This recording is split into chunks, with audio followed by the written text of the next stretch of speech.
Good afternoon, everybody. It is 6 minutes past the hour of 3 o'clock on this January 22nd, a Monday. Hope it's a fun day for you. I tell you what, it's almost like, feel like we're having a heat wave out there. 46 degrees, I take it, man. It feels good. Pretty nice. Yeah. I know it's going to get better as we go along. All right, here we go, everybody. Stand by.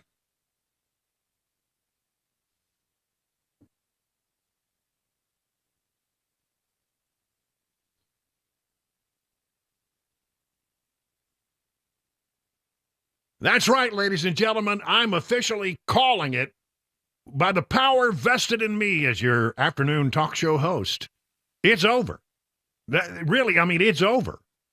Donald Trump is, as far as this show is concerned, the presumptive nominee of the Republican Party. It'll take a while for us to actually get there, but it's fait accompli. It's going to happen, and let's just go ahead and just face it. I'm not saying that's a bad thing. I'm just saying that is what it is. We don't need to wait for New Hampshire. Those people, the numbers in New Hampshire are just, abysmal for Nikki Haley. And since, DeSantis got out this weekend and then endorsed Trump, one could assume that these numbers are going to be about 10 points better for Trump than they are right now. Let me just go through a couple of these numbers here for you. Washington Post, Trump 52, Haley 34, DeSantis 8. But DeSantis not in, so you probably add that 8 from DeSantis over into Trump, and it becomes 60 for Trump and Haley 34. Come on. And I've got Insider Advantage has it at 62 Trump, 35 Haley. Emerson has it 53 Trump, 37 Haley in New Hampshire, 10 for DeSantis. Add 10 from DeSantis to the Trump column, which seems the most likely outcome. We're talking 63. Boston Globe has it at 57 Trump, 38 Haley, and DeSantis 11. Add the 11, and you've got what? 68. UMass 50 for Trump, 34 for Haley, 11 for DeSantis. CNN 50 for Trump, 39 for Haley, 6 for DeSantis. One way or the other, it looks really, really good for Trump in New Hampshire. And, it all has to do with what changed things in such a monumental way is that DeSantis, as we predicted, got out after Iowa. It took him a while. Everybody else could see it. Sometimes it takes a few more days for the candidate to come to the conclusion that the rest of the world has come to it wasn't going to happen for him. And it was pretty clear after Iowa, it wasn't going to happen for him. He didn't have a pathway. And so, if you know, this weekend, DeSantis bowed out. Following our second place finish in Iowa, we've prayed and deliberated on the way forward. If there was anything I could do to produce a favorable outcome, more campaign stops, more interviews, I would do it. But I can't ask our supporters to volunteer their time and donate their resources if we don't have a clear path to victory. Accordingly, I am today suspending my campaign. I'm proud to have delivered on 100% of my promises, and I will not stop now. It's clear to me that a majority of Republican primary voters want to give Donald Trump another chance. They watch his presidency get stymied by relentless resistance, and they see Democrats using lawfare this day to attack him. Well, I've had disagreements with Donald Trump, such as on the coronavirus pandemic and his elevation of Anthony Fauci. Trump is superior to the current incumbent, Joe Biden. That is clear. I signed a pledge to support the Republican nominee, and I will honor that pledge. He has my endorsement because we can't go back to the old Republican guard of yesteryear, a repackaged form of warmed-over corporatism that Nikki Haley represents. The days of putting Americans last, of kowtowing to large corporations, of caving to woke ideology are over. Well, so there he's out of it. He's got to go back and be the governor of Florida and think about what might happen in 2028. I think it was a classy move by him. The president, former President Trump said, we are retiring the name to sanctimonious, and said he was honored to have that endorsement. As for Nikki Haley, she's even if every Democrat in the state of New Hampshire were to vote for her and somehow she squeaks out a win, it doesn't matter because she's not going to win another state. I can't see another state that she's poised to win. Donald Trump is just a juggernaut And he is, let's just call it. He's going to be the nominee of the Republican Party. But here's Nikki Haley, to let her have her say. I mean, I have said I think that Ron ran a good race. I know it's personal to get into a race. It's personal to get out of a race. He's been a good governor, and he added a lot to the campaign, and we wish him well. Okay, when he dropped out, part of what he said was he reminded everybody that he signed a pledge to support the Republican nominee. I'll honor that pledge. He, meaning Donald Trump, has my endorsement because we can't go back to the old Republican guard of yesteryear or repackaged form of warmed over corporatism that Nikki Haley represents. That's tough stuff on his way out the door. And it's interesting because there's no proof to that. These fellas say this because they want people to believe it. But what's amazing to me is they think they can lie to the American people, and the American people are going to believe it. Prove it. Prove one thing that they've said. Prove the fact that Donald Trump says I want to cut Social Security or raise the age. I've never said that. Prove the fact that Donald Trump says I want to raise gas taxes. I've never said that or done that. Prove that Ron DeSantis says that I'm a corporate whatever he says I am. I've never done that. I was in South Carolina. We fought for the people every day. There's a reason that you don't see the legislature lining up behind me in South Carolina. It's because I fought to get them to vote on the record. I fought to have them do ethics reform. I vetoed $500 million worth of their port projects. And then you see Congress. The reason Congress doesn't support us is I've pushed for term limits. I've pushed for mental competency tests. I've said if they don't give us the budget on time, they don't get paid. I don't get that political elite. That's what we need to be talking about, not the corporate stuff that they're talking about. The fact that they all side together against the people is what I'm doing. I'm going to continue to fight for the people. Well, she can continue to fight, and, if she'll probably, that she will make some showing in New Hampshire, clearly. She'll come in second, the way these polls are all shaping up and the way it looks to me. But then she goes to South Carolina, her own state, and she's going to get whomped. I mean, she's going to get whomped in her own state. So what is the pathway for Nikki Haley? I don't see it. I just can't see it. That's why I say, as far as this show is now concerned, it's just a matter of time till Haley puts her campaign in suspension. Let the people of New Hampshire have their say. Let her go on to South Carolina if she wants to, but I just don't see a scenario where the nominee is anybody but Donald Trump at this point. Short of something that we can't see on the horizon, I think that's the way it's going to be. Who's going to be his vice president is sort of one of the interesting talking points. Brett Baier asked him about that, and he said, I may or may not really decide something over the next couple of months. There's no rush to that. It won't have any impact at all, and the former president is right about that. The person that I think I like is a very good person, a pretty standard. I think people won't be that surprised, but I would say there's probably a 25% chance that it would be that person. He was asked about Tim Scott, who endorsed him on Friday, and he said, great guy, went on to talk about him in very positive terms. But he didn't really give any other hints as to who it might be, except that he said it could be somebody that you probably know, and you won't be that shocked. So we'll just let that stand for a moment. On the other side of the equation, boy, I'm telling you, Joe Biden has got problems right now. Real serious problems. I mean, for example, in Michigan, I don't see a pathway to getting 270 electoral votes without going through Michigan. And Representative Hillary Scholten, who comes from Michigan, was asked by CNN how, if they're concerned about Biden and how he's doing in Michigan. How concerned are you about the president's standing in Michigan right now? Obviously we see the polls and they're not good. But, we see a trend happening, particularly in the west side of the state, where individuals are increasingly rejecting the type of extremism that is embodied in today's Republican Party. Can he win the presidency without Michigan? Absolutely not. And I don't think he can win without West Michigan. How Well, I'm telling you, that right there tells you everything you need to know. Every single thing you need to know. If he doesn't win Michigan, he's going to have a hard time becoming the next president of the United States.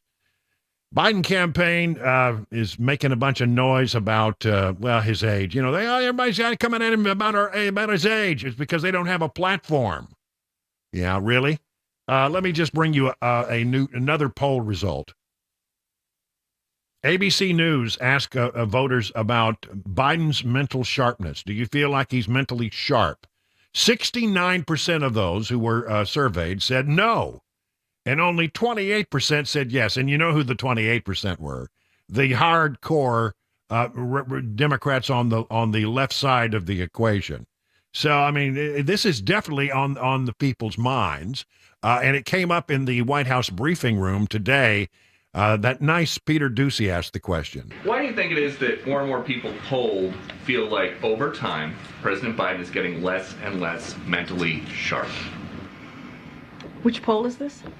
ABC has President Biden's rating for health since May down 5 points, and for mental sharpness down 4 points. You know, I have to say that's a little confusing for me, because if you look at what this president has done the last 3 years, historical pieces of legislation, right? When it comes to bipartisan infrastructure deal, many presidents before, like your favorite president, had said that... That was sort of a cheap shot, like your favorite president. I mean, if she'd said that to me, I'd have said, Teddy Roosevelt? Why don't we let the American people guess? But had said, no, let me finish. You asked me a question, I'm going to... No. Let me finish. And you'll guess who I'm talking about, who used to say Infrastructure Week, which was a punchline, became a joke. And now we are seeing infrastructure decade because of this president. There's the CHIPS and Science Act, right? There is the Inflation Reduction Act. These are legislation that is going to have a difference for generations to come, right? And so this is something that this president has done.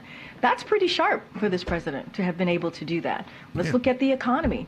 The economy. Yeah, let's not forget the economy. Why would you want to go there? I mean, nobody likes what's going on with the economy right now, but if you're going to make that a talking point, go ahead, knock yourself out. Now, unemployment is under 4%, 14 million jobs created. The economy is in a better place than when it was when he walked in. That's just the fact. That's just the data. Is it though? Really? I don't know that many people would agree with that. Well, I don't know. Kamala Harris is, listen, when it comes to Biden's mental sharpness, he's extraordinarily smart. And he can see around corners. Like he saw around the corner when he withdrew from Afghanistan. Is that one of the examples that you want to go to? He thought he knew exactly what needed to be done. He went against all the advice of all of his military advisors and hastily pulled out of Afghanistan. That turned into a disaster. How many billions of dollars of weapons did we give to the enemy in Afghanistan? And then, Putin, he takes a look at it and says, wow, listen, this guy's weak. I'm going to just roll right into Ukraine. And we got that going on. So really, I mean, he could see around corners. He can. Well, listen, I'll tell you what, there's an old joke about Joe Biden in Washington, D.C., and that is if he gives you advice, do 180 degrees the opposite direction. Because his instincts, his political instincts, his foreign policy instincts are almost always dead wrong. I mean, I'm seriously. There's a joke. People joke about it. This happened. He was the only guy, for example, in the room who said that Obama should not go after, bin Laden. He said, no, I don't think we should do that. I mean, really. His instincts are not good. And he can't see around corners. He's an idiot. Nearly a third of voters lack confidence in the 2024 presidential election. According to Just the News, it's from a Center Square voter voice poll. How confident are you that the vote will be counted correctly in 2024? Only 37% said they were very confident votes would be counted accurately in the November election. And here, just real quick, something that we need to keep an eye on. Apparently, there were robocalls that were going to New Hampshire Democrats with the voice of Joe Biden telling them not to vote in the Republican primary. Okay. Turns out it's one of those AI things where, they are mimicking the voice of Joe Biden, and it's completely fake. It is fake. Completely fake. But this is the beginning of the AI season. This is the first election with AI. And I guarantee you there's going to be a lot of things that land on your plate that turn out to be absolutely, well, as we said, fake. But don't worry about it. We'll try to separate it all out for you. But here's the big news. DeSantis is out. And for Nikki Haley, ladies and gentlemen,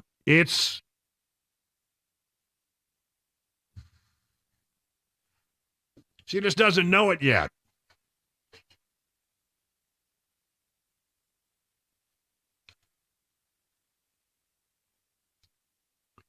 "22 minutes now past the hour of 3 o'clock.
Some news from the Supreme Court regarding the southern border, keeping up with trash pickup around the mid-state, and a son of Dr. Martin Luther King Jr. has passed away. 3:30 Super Talk 1097 WTN. Well, there's old Mac Maury in the newsroom with all your top stories. And, of course, don't miss 525 today when we have our daily dose of Mac in the Mac Maury's wide world of sports. We got a lot of stuff to talk about. Dude, you were only 50% in your picks. Was I? Yep. I thought I went 4 for 4. No, I don't think you did. Nine according to my list, you had, well, we're going to get into this later. Yeah. But, I mean, you had Houston over Baltimore. No, I did not. You did not? No, I did not. See, then I wrote it down wrong. Okay, so you think you went 4 for 4? I'm pretty positive I went 4 for 4. At least, yeah. Because I had San Francisco, Baltimore, Kansas City, and Detroit. Yeah, I feel good about that. Yeah. And let me just say, your Kansas City's going to have a tough game. All right, we'll get into that later. By the way, I pulled the iconic version of "It's Over" by the person who made it, a bona fide star hit, Roy Orbison. Yeah. Yeah, and Pamela Furr is texting me and saying the King's version is better. Well, I mean, I love the King, I love Elvis, but come on, if you're gonna choose a version of "It's Over," it's got to be Roy Orbison. Oh, it's so good.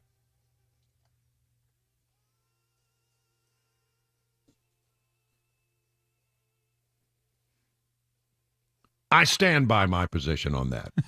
It's Orbison. Roy. Right. My mama grew up in a little town called Hobbs, New Mexico, and Roy Orbison was from West Texas.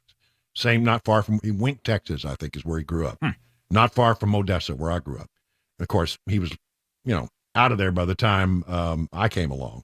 But my mom lived in Hobbs, New Mexico, which is just a stone's throw across the Texas border.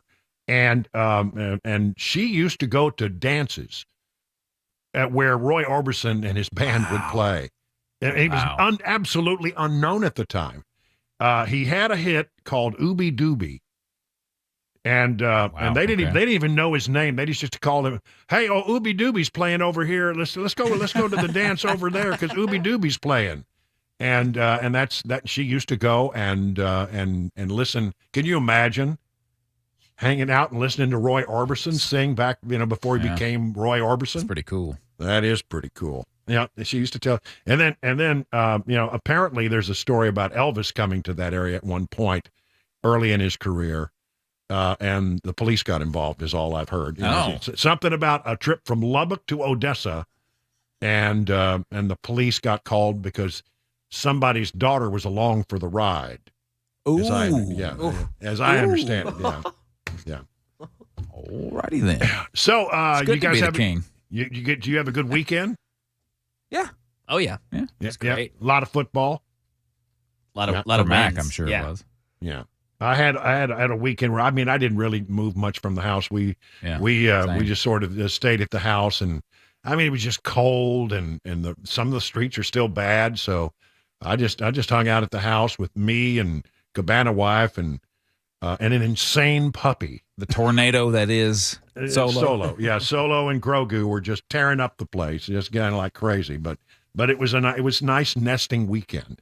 But I am looking forward to the weather this week, where it's going to get into the 60s? Yes. Yeah. I can't believe it, man. And we're going to get a good bit of rain, apparently, too. I saw something that said 4 to 8 inches possible. Ooh, really? Wow, yeah, that's a lot. That turns it in, and with all the stuff the ground's already saturated because of the snow. Yeah. So you get 4 inches or more on top of that, and you're going to have some it could be an issue. Potential flooding, yeah. So, but I am looking forward to the rain washing the roads clean so that I can then wash the car, because my car looks like it has lived in a, in a landfill for the last 6 months. Mine was so bad after the trip to Iowa that I took it through the car wash, knowing that it wasn't going to last more than a day, just so I could see what color it was, because it was my red truck was mostly white with all this Iowa salt. But anyway, well, listen, we got a lot on tap today, so hang around. Right now, time for the news at 3:31.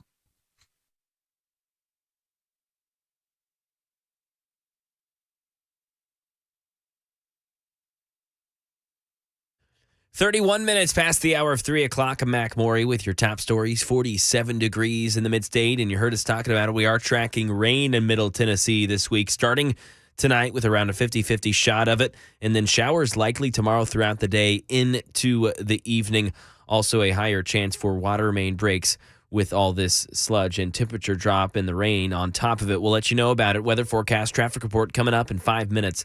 The U.S. Supreme Court is siding with the Biden administration in a fight with Texas and its governor over razor wire put up along the U.S.-Mexico border. Here's Alex Stone. The ruling is a blow to Texas and Governor Greg Abbott's fight for the state to enforce border policy, something the Department of Homeland Security has argued has been violating federal supremacy by the state enforcing border policy. In a 5-4 ruling, the Supreme Court allowing federal border agents to cut and remove Texas's border razor wire. The court did not explain the reasoning for its ruling. In Tennessee, trash pickup has been delayed all across the mid-state after the winter storms from last week.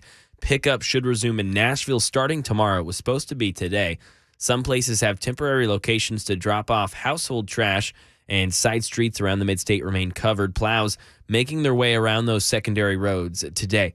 And the son of Dr. Martin Luther King Jr. has died. Here's Derek Dennis reporting. He was the youngest son and third child of civil rights leader Dr. Martin Luther King Jr. Dexter Scott King passing away after a battle with prostate cancer. A statement from the King Center announcing his passing, saying he transitioned peacefully in his sleep at home with his best friend of 21 years and wife of 11 years, Leah Weber King. Dexter King served as chairman and longtime leader of the King Center. His sister, Reverend Dr. Bernice King, expressed her heartbreak in the statement, calling it a sudden shock and asking for prayers. And that is the latest news. Traffic and weather next. I'm Mac Maury, WTN News.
All right, so how are you feeling about your weight in the new year? Do you feel like maybe you need to do something about it? I know I'm feeling that way. I mean, after losing a lot of weight, I've been thinking about it, and I'm thinking I need to get back on it, or I'm going to go right back where I was. And I'm going to be turning to the folks over at Restoration Wellness Med Spa.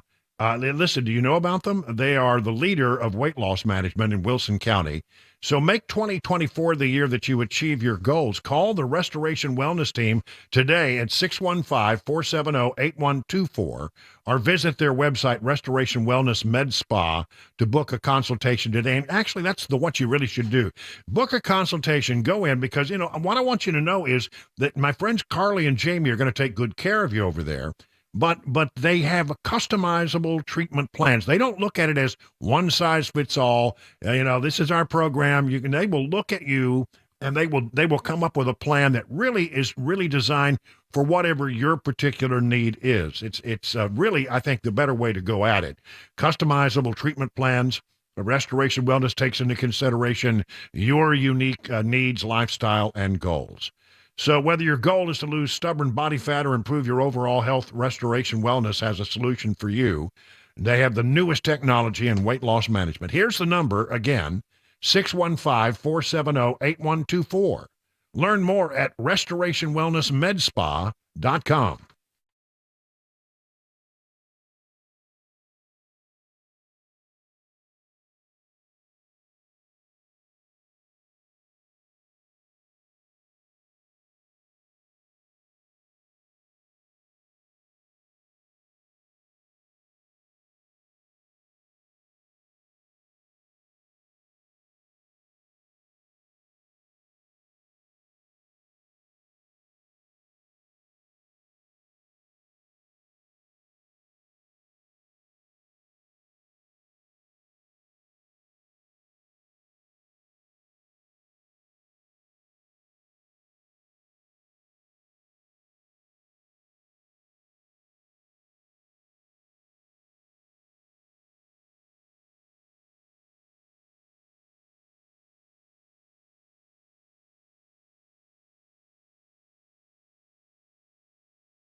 39 minutes now past the hour of 3 o'clock on Super Talk 99.7. I'm Brian Wilson, your friend and radio buddy on this Monday, January 22nd, and it's warm enough for the snowpack to start to sort of melt away, and I'm glad for that. And I'm not kidding.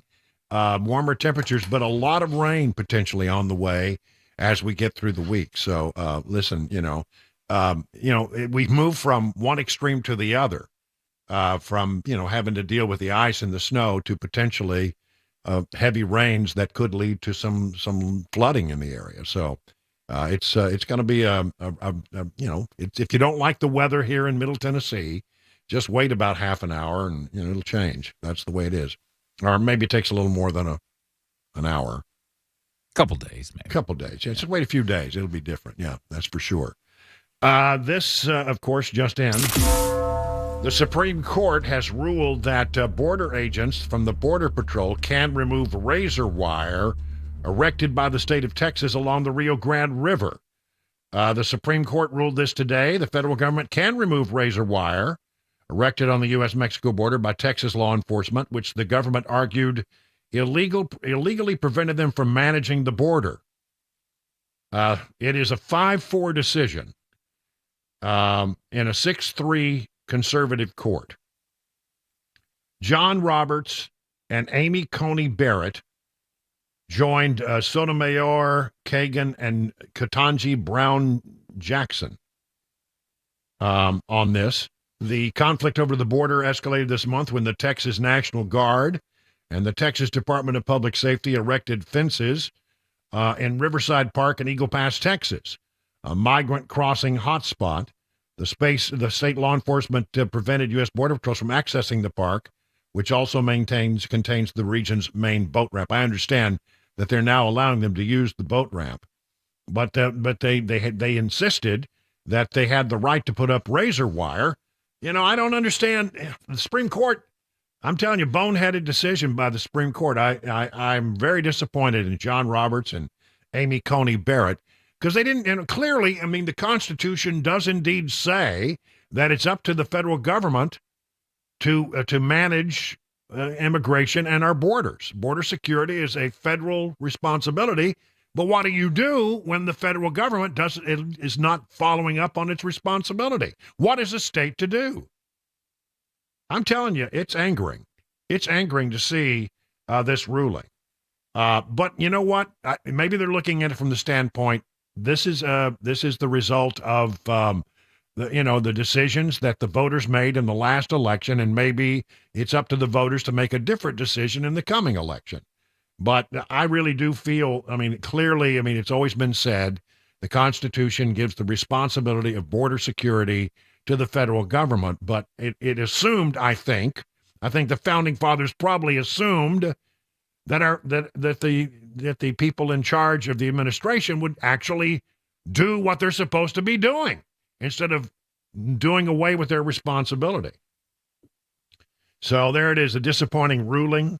It probably will mean in the long run that they'll have to give up, the state of Texas have to give up its sort of, they're trying to claim that this park is a place where the Border Patrol cannot go. So I have a feeling they'll probably have to back down off that as well. Boy, it's irritating, though, isn't it, to have at least the state of Texas trying to do something and have the Supreme say you can't do that. One of the things, though, that gives me a little bit of hope in this whole thing is that apparently the House of Representatives is poised now to impeach Homeland Security Secretary Alejandro Mayorkas. There is, according to the Daily Wire, enough support in the GOP-led House to impeach Homeland Security Secretary Alejandro Mayorkas over his handling or not handling of the border crisis, a top Republican said on Sunday. This is Mark Green, Tennessee's own Mark Green, who is also not only the congressman from the 7th Congressional District, but Homeland Security chairman. He raised expectations when speaking to Fox News anchor Maria Bartiromo on Sunday Morning Futures about what comes next after his panel held a second impeachment hearing last week. Right now, he says, we're assembling articles of impeachment to present to our committee. We will mark those up in committee very shortly, After getting back the week of January 29th and then passing the committee, they will go to the floor for a vote on the floor. The chairman suggested the House floor vote could happen sometime after early February, noting that attendance is key as Republicans have only a slim majority in the chamber. One of our challenges is just the folks that are out for health issues right now. But once those individuals get back, I anticipate a very quick vote on the floor. Looking ahead to when the proceedings do make it to the House floor, Green said, we have the votes to impeach Mayorkas. He was less than bullish about when pressed about whether Mayorkas will be out of the job. Quote, I certainly hope so, Maria. Look, this guy has subverted the laws passed by Congress. Again, apparently the Supreme Court did not notice that. Ignoring a co-equal branch of government, it's very clear the law says shall detain, and Mayorkas has done everything to not detain. In fact, he's created systems, what he calls lawful parole, but he's actually totally contradicting the Immigration and Nationality Act that was passed by Congress. Democrats in the House have panned the impeachment proceeding as a political stunt, while the White House has gone as far as to claim that the endeavor is unconstitutional. No, it's not. What is an impeachable offense? Anything a majority of the House of Representatives decides it is. That's the bottom line. Democrats in the House have panned the impeachment proceedings as a political stunt. As I said, Green emphasized that Congress writes laws while the executive branch puts them into action, a binary that the Congressman arguing Mayorkas is violating. If a cabinet secretary doesn't believe in those laws, he should run for Congress or come over here and change them. He shouldn't, just like a king, do whatever he wants. And that's basically what Mayorkas has done. And that's why we're going after this impeachment. It's about the Constitution. It's about the founding principles of our country, separation of power, an executive branch that executes, and a legislative branch that writes the laws. He doesn't get to write the laws or pick and choose. Man, absolutely agree with Tennessee's Mark Green on that one. He says it so well. The immigration laws of this country were written, by someone in Congress. It goes and they get it passed in the House, they get it passed in the Senate, and then it goes to the president's desk and it's signed into law. The bill becomes a law. You remember how a bill becomes a bill on Capitol Hill and all that. Yeah, that's the way it works. And then once it becomes a law, it's supposed to be faithfully executed by the executive branch. And every time that the executive branch comes in, they don't get to rewrite the rules just because, I don't like that law, so we're not going to really pay much attention to it. They are out of compliance. There are some other Supreme Court cases, by the way, that could have a real impact on this, have nothing to do with the border per se, but about how administrations take laws that they don't like and they twist them and enforce them in ways that Congress never intended. And it's called, it's about the Chevron Act and all of that.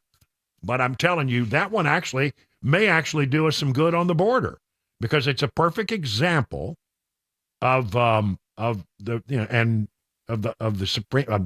executive branch twisting a law that they don't like and enforcing it in a way that they intend to do it, which is not in keeping with the thoughts or the intentions of Congress. It's absolutely maddening. In other southern border news, Brandon Johnson is the mayor of Chicago. Mayor Brandon Johnson is changing his approach to handling the thousands of immigrants flooding into Chicago, telling city council members on Friday the city will no longer set up shelter spaces for asylum seekers. Well, what, you didn't mean it when you said you were an you were a sanctuary city? You didn't mean it? Johnson told aldermen and small groups that creating new shelter costs far too much money. The city-run shelter system has been at capacity for months, as more than 34,000 migrants have arrived in the Windy City since August of 2022. And they could say all they want to about the state of Texas sending them, but the state of Texas didn't send them 34,000, maybe 10% that number. These are people who've made it to their on their own nickel. Of their own doing, not with any kind of bus ride or plane ride.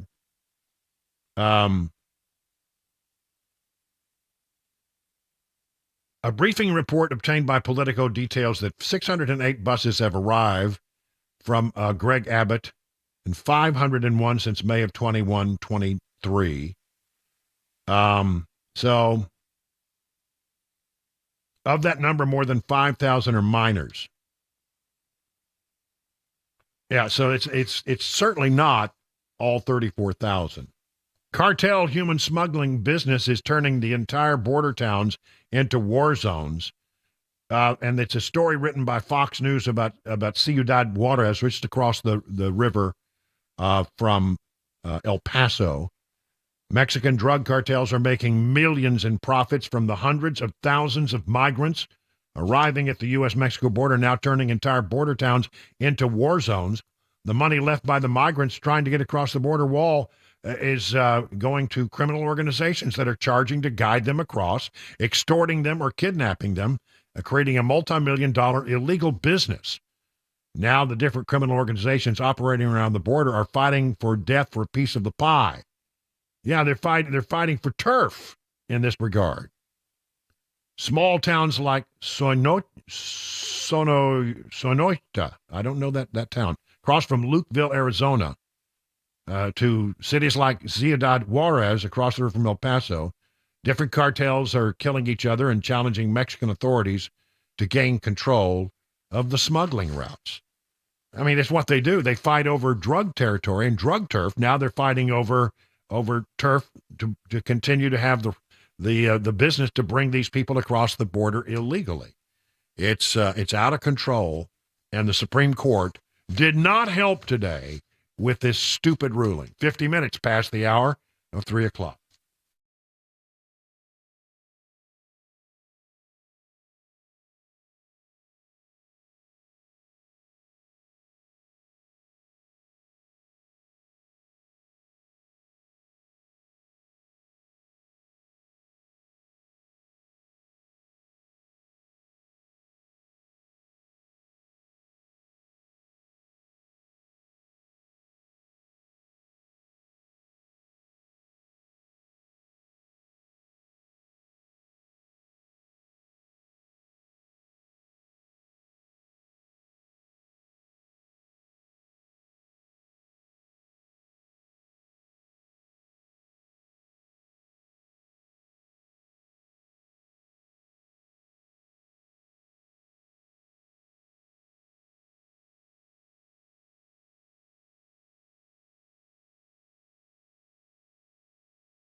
The final primary push for Donald Trump and Nikki Haley, a body found on the side of the road in Tennessee, and a famous TV host trying to bring something new to the table. We'll tell you what it is coming up at 4 o'clock on Super Talk 99.7 WTN. All right, let's take a look at the markets. I mean, we have a new record on the Dow. It is at Dow 38,000. That's pretty amazing. Just a hair above 38,000, up 138 points today. The S&P up 10 points. The NASDAQ up 49. Again, all of the screens are vibrantly green. What's driving this and what's going on the rest of the week? Let's check in with John Maxon over at Beacon Capital Management for more on that. Good afternoon, John. Hey, Brian. Yeah, historic day on the market, 38,000, just a little bit over on the Dow. The S&P also set another record. The market continues to benefit from artificial intelligence fueled rally, and really, Brian, investors are becoming more convinced that we're going to have a soft landing that the Fed continues to talk about. But we got a lot of earnings to pay attention to later this week, predominantly highlighted by Tesla and Netflix. That's going to have a huge impact on the market's direction, potentially, especially the NASDAQ. And then later in the week, we're going to get our first glimpse at fourth quarter GDP and the Fed's all-important preferred inflation report that will come out on Friday, which will give us direction in terms of interest rates. So hang on, it's going to be a really interesting week. All right. Thank you very much, John. And find out about all the things that John and the other good folks over at Beacon Capital Management can do for you to help you find your way to a good retirement by going to their website, askbeaconnow.com. It is 59 minutes past the hour of 3 o'clock on Super Talk.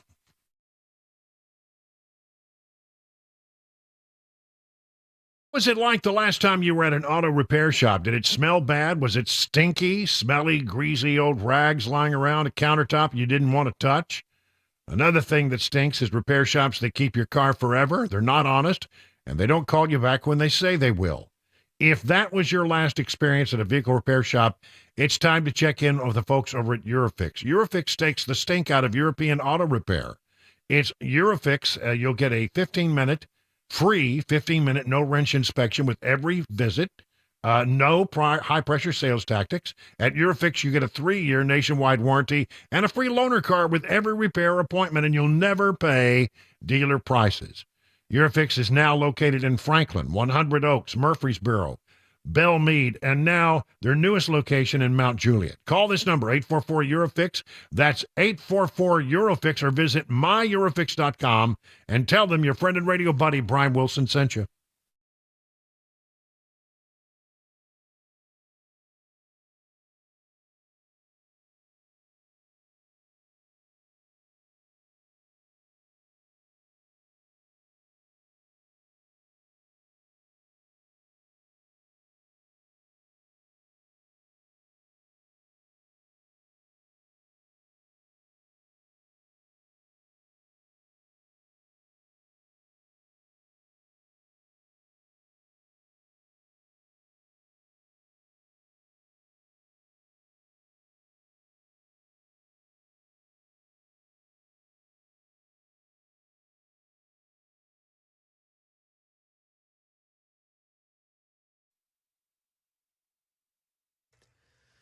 .401, I'm Mac Maury with your top stories. 46 degrees, sunny in Nashville, and the big thaw on the way for Middle Tennessee and other parts of the nation. And right now in Nashville, Metro Water Services expect water main breaks to go up partly because of that. And as of this morning, there were at least 8. NDOT says it's now able to focus snow and ice removal from roads and neighborhoods in the future. Mayor Freddie O'Connell tells Channel 4 they hope that to be faster. We've got 37 new trucks on order. They're state-of-the-art. We hope to add real-time tracking to those vehicles as well so people can understand where the plows are on these routes. It should let us expand the number of routes. We're planning to staff up. And today marks 1 week since the winter storm hit, and the death toll in Tennessee has now climbed to 27 from weather-related causes. Hypothermia is suspected in several cases. And taking a look at weather this week, tracking rain and expected total rainfall amounts from Monday evening through Sunday afternoon could be 2 to 3 inches in Nashville. Head south to Tullahoma. That number, according to the National Weather Service, 4 to 5 inches. Traffic report, complete weather forecast coming up in about 5 minutes. It's the final primary push for Donald Trump and Nikki Haley in New Hampshire. Stephen Portnoy's there. The frontrunner holds his final pre-election rally tonight here in the lakeside town of Laconia. Jeremy, in line to see him, says he believes Donald Trump is best suited to solve the country's problems. The fentanyl coming in, the border, and Trump's going to get rid of all that. Hoping to close the gap, Nikki Haley's been appearing across the state, hitting this point hard. Americans have said they don't want a Trump-Biden rematch. It's a message that appeals to June, who says she won't vote for Biden and could never vote for Trump. I could not in good conscience vote for somebody with criminal potential. In an active investigation in Tennessee, police found a dead Hispanic man's body lying on the side of Bill France Boulevard near Highway 231 South in the snow. The body was found Sunday morning, and this is in Wilson County. The Criminal Investigations Division currently treating this as a death investigation. There's no further information available as of now.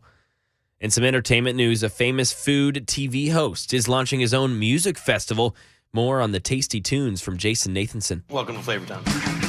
Guy Fieri is taking you to Flavortown, or rather, Flavortown Fest, the inaugural two-day extravaganza headlined by rockers Greta Van Fleet, and it'll also feature country star Kane Brown, Bret Michaels from Poison, and more. We're told to expect big food, big fun, and big music. You can hang out at Flavortown Beach or relax on Chill Hill and buy exclusive Guy Fieri collectibles. We're also told part of the proceeds will go to charity. Flavortown Fest takes place in Columbus, Ohio in June.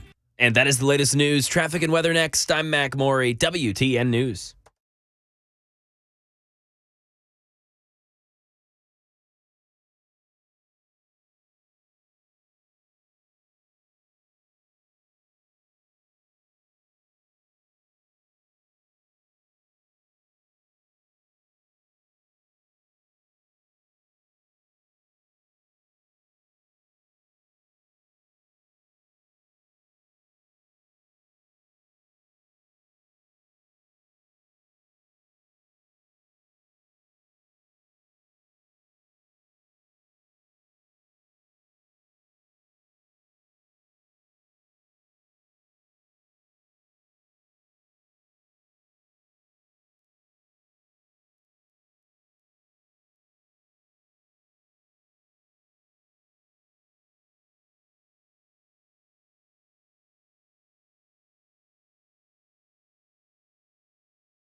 Well, good afternoon, everybody. 7 minutes now past the hour of 4 o'clock. Time for hour number 2 of The Drive. We got 1 down, 3 to go. A lot of news and information to bring you. A lot of stuff we got to plow through here today. So if you're on the way home, just, sit back, try to take it easy as you drive home. And when, you get there, you will have some news and information that you can use to your advantage. Information is power. And you can go right into the house and everybody will ooh and ah at the knowledge you have attained simply by listening to this program. You can walk in and go, "Hey, honey, did you know we can go to Flavortown Fest?" What's that? You didn't hear that in the newscast? No, I didn't hear. Flavortown. Guy Fieri, Mr. Flavortown. He's put on a music festival. Flavortown Fest. Can you believe that? Sorry, during the news, it's not that I'm trying to be rude. I'm just getting ready for the next part of my show.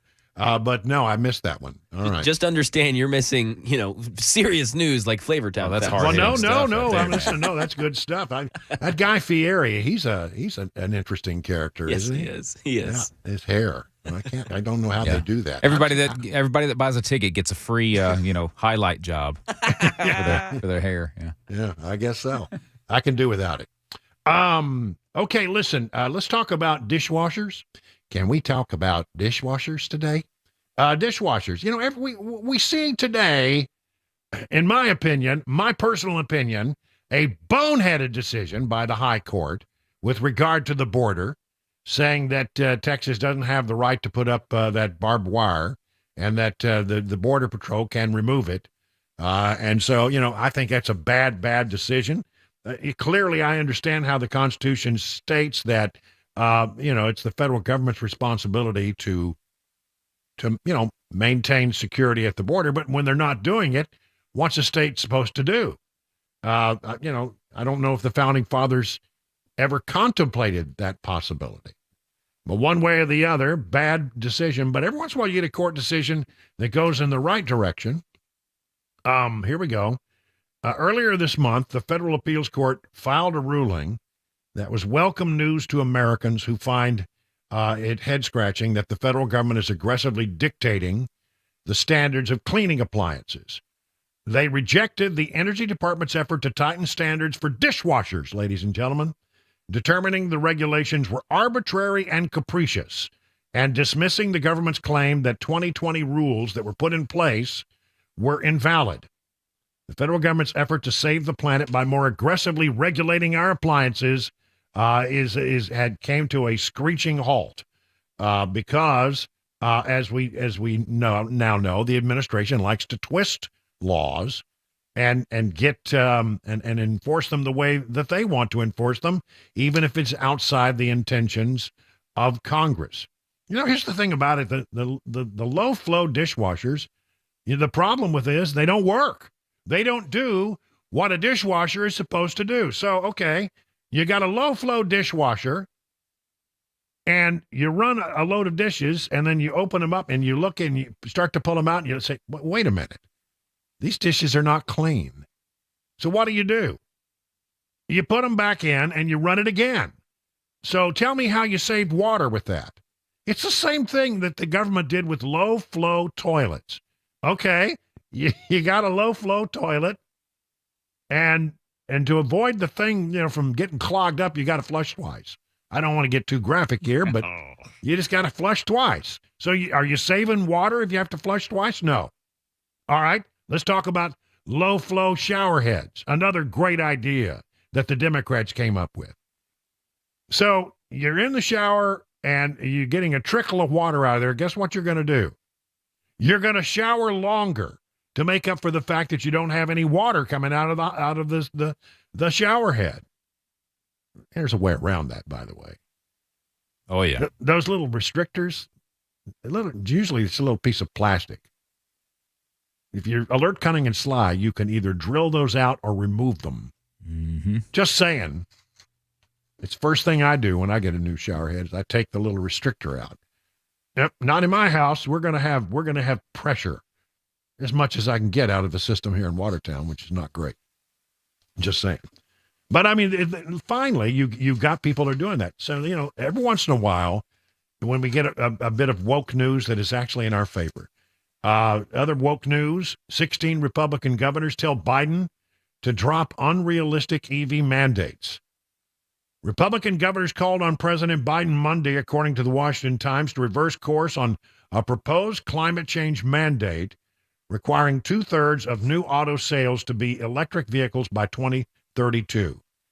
Even with price cuts and tax credits for manufacturers and consumers, governors from 16 states told Mr. Biden in a letter that the proposed mandate is unrealistic, costly, and imposes prescriptive solutions that harm American consumers. And here's the other thing.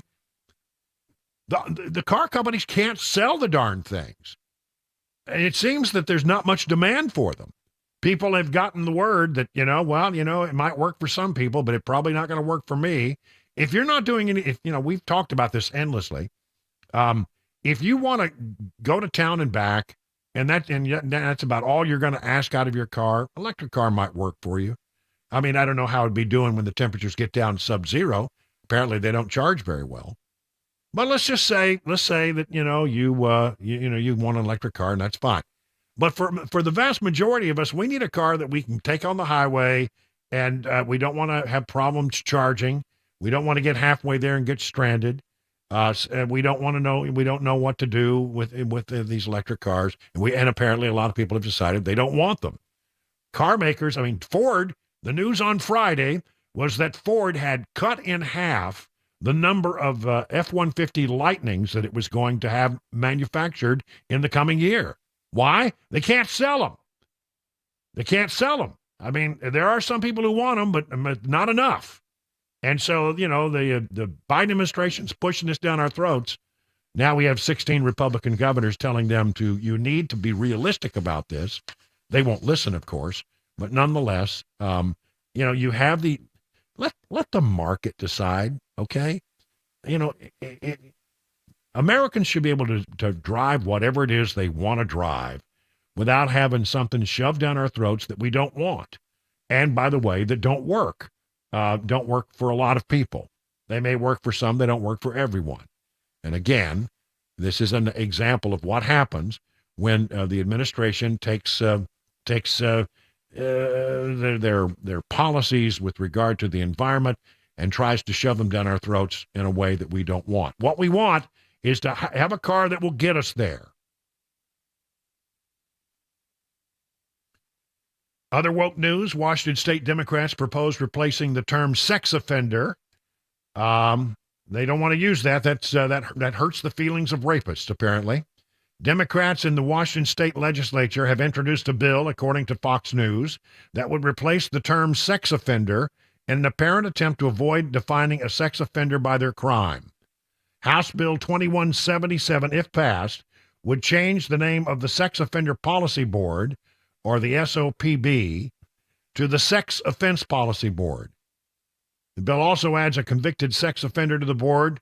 Oh, great, that's lovely. As proponents argue, the offender's lived experiences that are invaluable. Oh, my gosh. One representative who lived experience with incarceration for a sex offense appointed by the chair of the Sex Offense Policy Board and approved by a majority vote of the board's voting membership would serve on the board, the bill states. Board membership is not restricted to level 1 sex offenders who are less likely to recommit a sex offense, but rather allows level 3 sex offenders. Oh, my goodness. And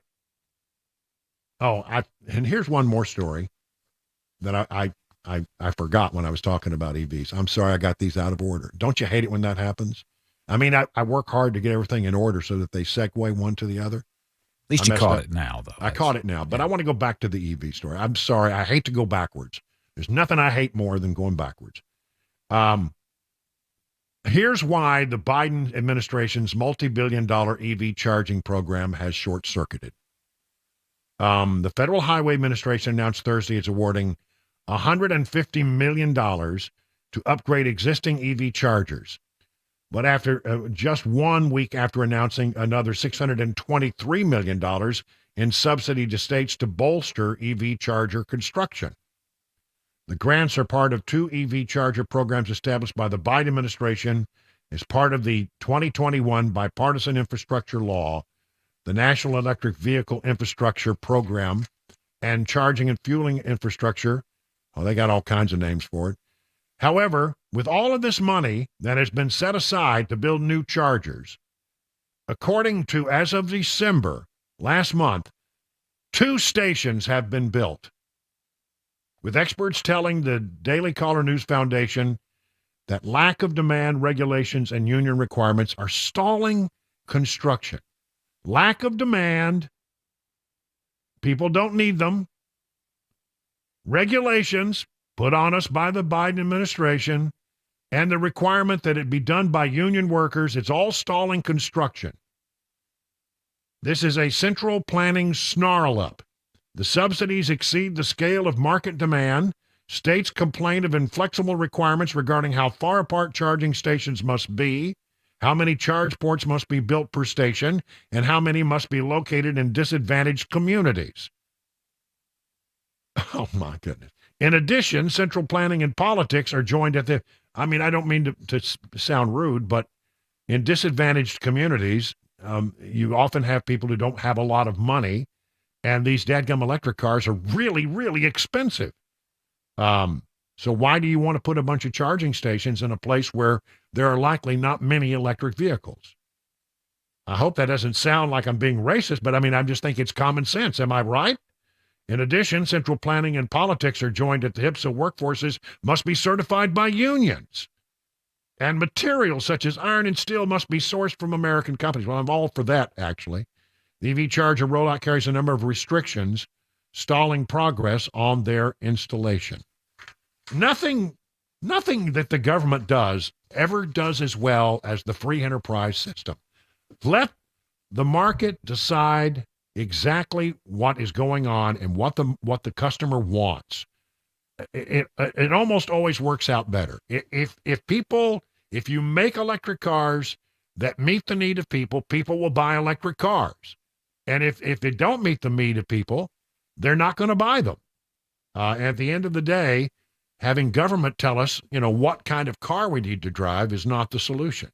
20 minutes past the hour, 4 o'clock on Super Talk 99.7.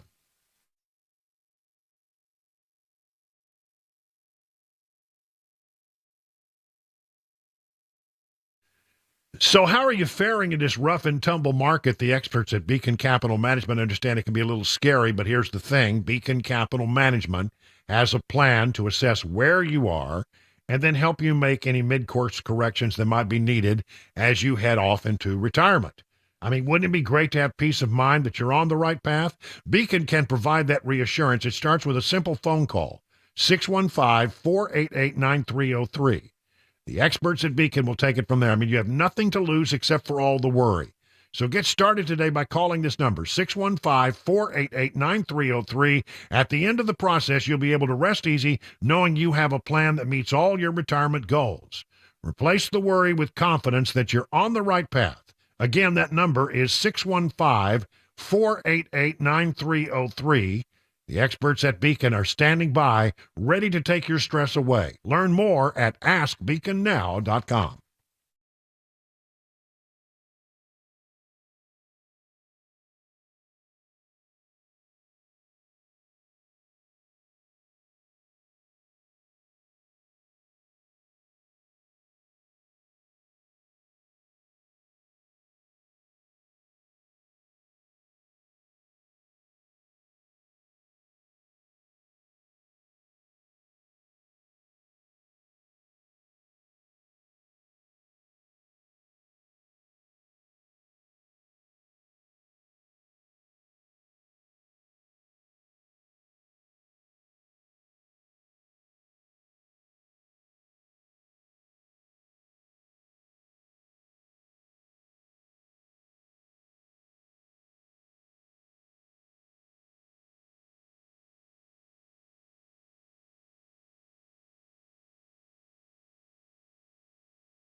Taking a look at the southern Gaza Strip and updating that Israel-Hamas war, plus some money news. 4:30 Super Talk 99.7 WTN.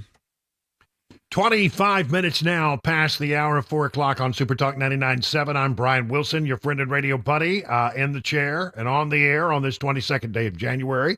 Glad you're with us. Glad you're with us. You know, last Friday was the annual March to Life, March for Life in Washington, D.C. However, the White House was on the road, and they didn't do a briefing. So today, Monday, was the first time that reporters had the opportunity to ask the administration about their position on abortion. There was a question from Peter Doocy on that, which Karine Jean-Pierre didn't seem to want to answer. As President Biden tries to make the national conversation more about reproductive rights, abortion, how many weeks into a pregnancy does he think abortion should still be legal? So you've asked me this question before. I've been very clear. The president's been very clear. We want to see the protections in Roe. We want to see Roe become the law of the land. That's what the president wants to see. That's what the president believes in. And let me be very clear here. It's not some sort of shift that the president is making. Oh, really? Oh, really? Well, hold on just a moment. I happen to have, thanks to the nice people over at the RNC, a compendium of things that Joe Biden has said on the issue of abortion in the past. Would you be surprised to know that he used to be almost, I wouldn't call it quite pro-life, but he certainly had a very different position than he has today.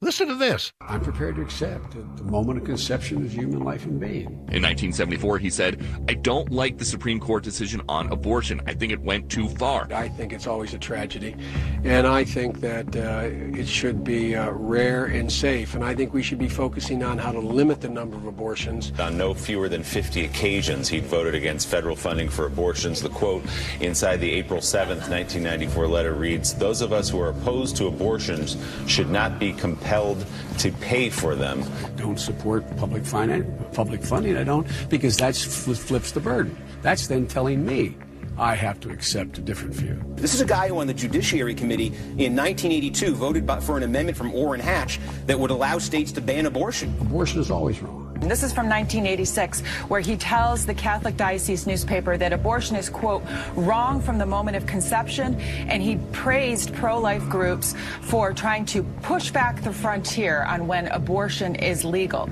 I'm prepared as a matter of faith to accept that life begins at the moment of conception. Those are his words. You see, that's the thing about Joe Biden. He is one of these politicians that will wet his finger. I'm sorry, that's gross. Put it into the air and see which way the political wind is blowing. And he'll tell you as a politician exactly what he thinks you want him to say. And then if the winds change out there, and that becomes, well, you can't say that anymore because Democrats no longer believe that, then he won't stand by his previous position. He has no standards. He simply will just, oh, well, my opinion about this has, quote unquote, evolved, is what you hear from Democrats. Well, I used to believe that, but my opinion about this has evolved. I would say it's devolved, in my personal opinion. But isn't that something? I mean, did you know that he was like this? I mean, he had these positions in the past? No. But when you hear Karine Jean-Pierre say that, well, this is not a shift for him, you have to wonder, well, yeah. As President Biden tries to make the national... Very clear here. It's not some sort of shift that the president is making. Well, he certainly has made a shift over the many years on this, and by the way, a whole host of other things that you might be surprised at. By the way, there was one other question, and this was such such a reprehensible question in the minds of the White House press secretary that she had to scurry from the room shortly after it was asked. Do those unborn babies have any rights then? I'm not going to get into that I'm not going to get into that question. I've been very, very clear about this, where majority of Americans stand, and that's what matters. But the president wants to see Roe become the law of the land, and that's what he's going to continue to ask Congress to do. Yeah, well, again, that's what he's asking now. What will his position be tomorrow? I mean, throw up, and who knows? That's the thing. Do you want a politician that has standards that above has said, look, I've taken a position on this, and this is what I believe, and this is something that I have. It's a very part of the deep within my soul. I passionately believe this. Or do you want a politician who's just going to put their finger up in the air and go whichever way the political winds blow? Well, with Joe Biden, you've got a guy who has beliefs that are flexible and always evolving, but not in the right direction. It's 30 minutes now past the hour of 4 o'clock on Super Talk 99.7.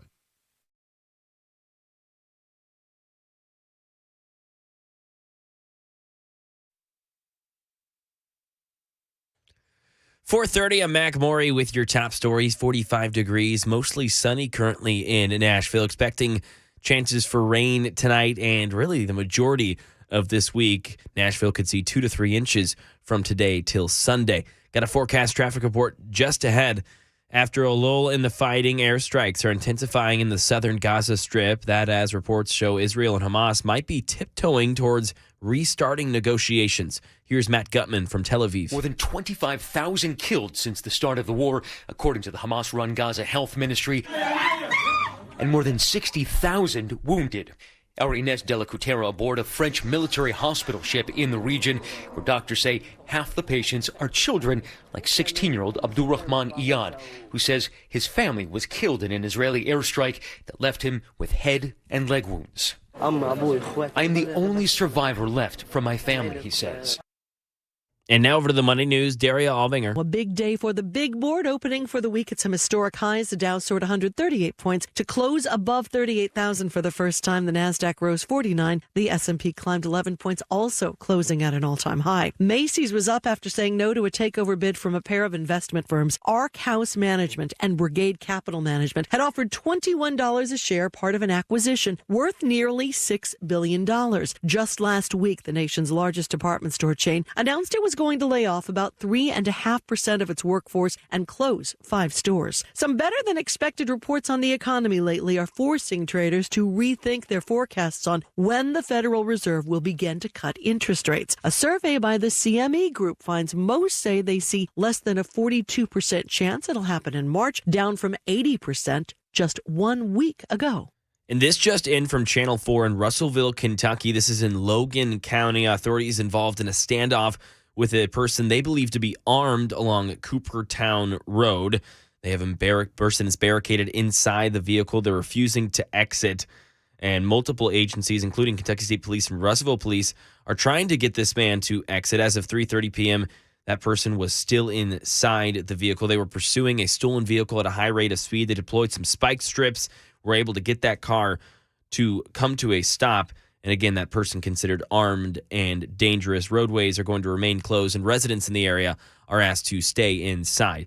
That is the latest news. Traffic and weather next. I'm Mac Maury, WTN News.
Here, it's 37, make it 38 minutes now past the hour of 4 o'clock on Super Talk 99.7.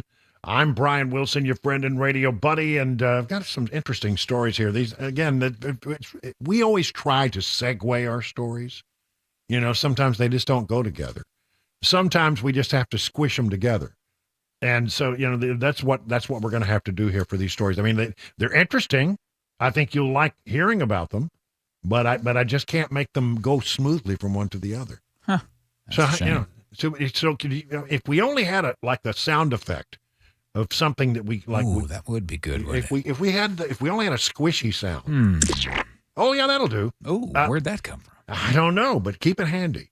The House January 6th committee has this is infuriating. This from FoxNews.com. Remember the January 6th committee that the Democrats was running when they were trying to look into, and it was, by the way, it was not really a committee. It was a one-sided dog and pony show. And they were out to prove that things about January 6th, and they wanted to make the Republicans look bad and Donald Trump look bad, and Republicans were having no part of it, so they just carried on their own. It's not a committee. In fact, Republicans tried to be part of the investigation, and they wouldn't let them. So remember that? But then, you know, they lose the House. The Democrats, they do, and the Republicans, you know, take over, and they say, hand us all the files. We want to look at your files. We want to see exactly, you know, what it is that you found in all of this, because you came up with a bunch of conclusions. We want to look at the evidence. Listen to this. The former House Select Committee on January 6th deleted more than 100 encrypted files from its probe just days before Republicans took over the majority in the House of Representatives, Fox News has learned. The House Administration Committee's Oversight Subcommittee is leading an investigation into January 6, 2021, led by Chairman Barry Loudermilk, Republican of Georgia. The panel is investigating the security failures on that day, as well as the actions of the former Select Committee investigating the Capitol riot, which was, again, run completely by Democrats. Loudermilk last week told Fox News Digital his investigation has entered a new phase with renewed support from House Speaker Mike Johnson, who has committed additional resources to the panel's investigation. Sources familiar with Loudermilk's investigation told Fox News Digital that per House rules, the former Select Committee, which was chaired by Representative Benny Thompson, Democrat of Mississippi, was retired to turn over all documents from its investigation to the new House GOP-led panel after Republicans secured the majority of the House of Representatives following the 2022 midterm elections. That's the way it works. We take over control of the House. You have to give us all your stuff. Sources told Fox News Digital that Thompson has told Loudermilk that the Select Committee would turn over 4 terabytes of archived data, but the new committee only received approximately 2 terabytes. Let me tell you something. If you don't know, what is it? What is a terabyte? It's like, I forget how many bytes it is, but it's a massive. Can you give me a readout on what a terabyte is? I've forgotten the exact definition, but it's like you got your kilobytes, your megabytes, your gigabytes, then you have your terabytes. Yeah, a terabyte is 1 trillion bytes. So that's 2 trillion terabytes of data did not get handed over. So it's like 1,000 gigabytes. Wow. Yeah. Fox News Digital has learned that Loudermilk's committee hired a digital forensics team to scrape hard drives to determine what information they were not given. And the forensic team, according to sources familiar with their search, determined that 117 files were both deleted and encrypted. Sources said those files were deleted on January 1st, 2023, just days before Thompson's team was required to transfer the data over to the new committee. Fox News Digital has learned the forensics team has recovered all 117 deleted and encrypted files. Now Loudermilk is demanding answers and passwords to access the data. Oh, this is going to get good, isn't it? Unbelievable that they just would destroy that evidence. What are they hiding? That one wants to know. As you acknowledged in your, here's the letter that Loudermilk sent to Thompson. As you acknowledged in your July 7th, 2023 letter, the Select Committee to investigate the January 6th attack on the United States Capitol did not archive all committee records. You wrote that you sent specific transcribed interviews and depositions to the White House and the Department of Homeland Security, but did not archive them with the clerk of the House, which they're supposed to do. Loudermilk added that Thompson also claimed that you turned over 4 terabytes, but the drives that we got contain less than 3 terabytes. Wow. A cover-up. What in the world were they covering up? What are they doing? I mean, boy, that is an interesting story. So there's number one. Story number 2. New York. This one, boy, I tell you what, if I would have died if this had happened to me. So a New York-bound Virgin Atlantic flight was canceled just moments before takeoff last week when an alarmed passenger said he spotted several screws missing from the plane's wing. A British traveler, Phil Hardy, age 41, was on a flight from Manchester in the UK to New York City when he noticed 4 missing fasteners during a safety briefing for passengers and decided to alert the cabin crew. He literally just looked out the window. He's sitting on the wing, sitting out there, looking over the wing. Looks over and finds that there are, and there's a picture of this on the internet, 4 fasteners where the wing is connected to the fuselage of the plane that are just completely gone. Purely decorative, I'm sure. I'm sure. I'm a good flyer, but my partner was not loving the information I was telling her and started to panic, and I was trying to put her mind at rest as much as I could. I thought it best to mention it to the flight attendants to be on the safe side. Engineers were promptly called to carry out maintenance checks on the Airbus A330 aircraft before its scheduled takeoff for John F. Kennedy International Airport, a Virgin Atlantic rep said. Footage shot by Hardy showed one of the engineers climbing onto the plane's wing and using a screwdriver to tinker with some of the fasteners.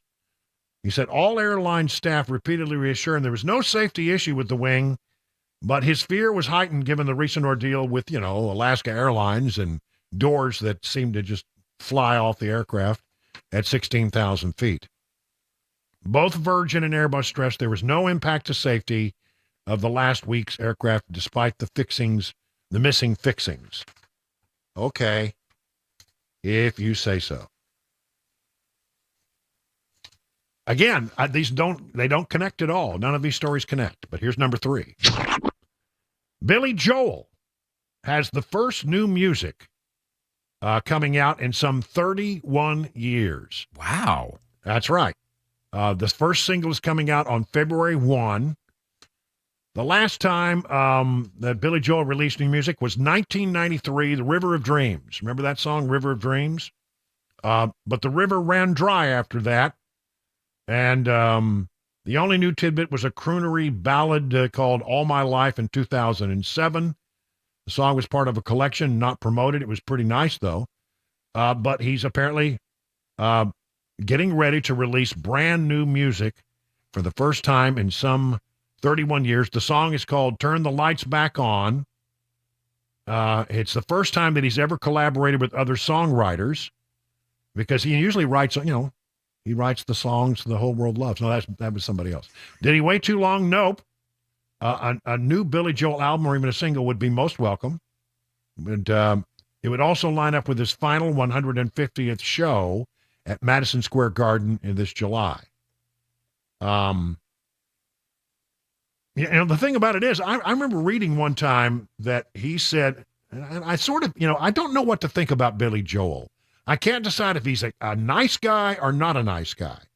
He's sort of like Paul Simon. I can't decide, is Paul Simon a nice guy or is he a jerk? I don't know which is which. Because I've heard horrible stories about both of these guys, and I've heard great stories about both of these guys. I don't know which are true. Well, they're New Yorkers, so, Yeah, I know. You can't expect too much from them. I mean, there's a whole documentary done about Billy Joel and some of the people who were musicians in his band, and he's like pretty brutal when he decides somebody's gone. I mean, it's like, It doesn't even call them. It's just they find out when they show up and oh, you're not going on this tour, that kind of thing. Wow. Yeah, I don't know. I mean, I thought I was going on the tour, but apparently I'm not. No, you've been replaced. Go home. But I mean, that kind of stuff. But I've also heard, really nice things about it. So I don't know what to think about it. Well, I happen to find a teaser for this new single. We have a little sample. We do, as a matter of fact. That's why you're the best producer in radio. Go ahead. Turn the lights back on. Oh, he turned the page. Here he goes.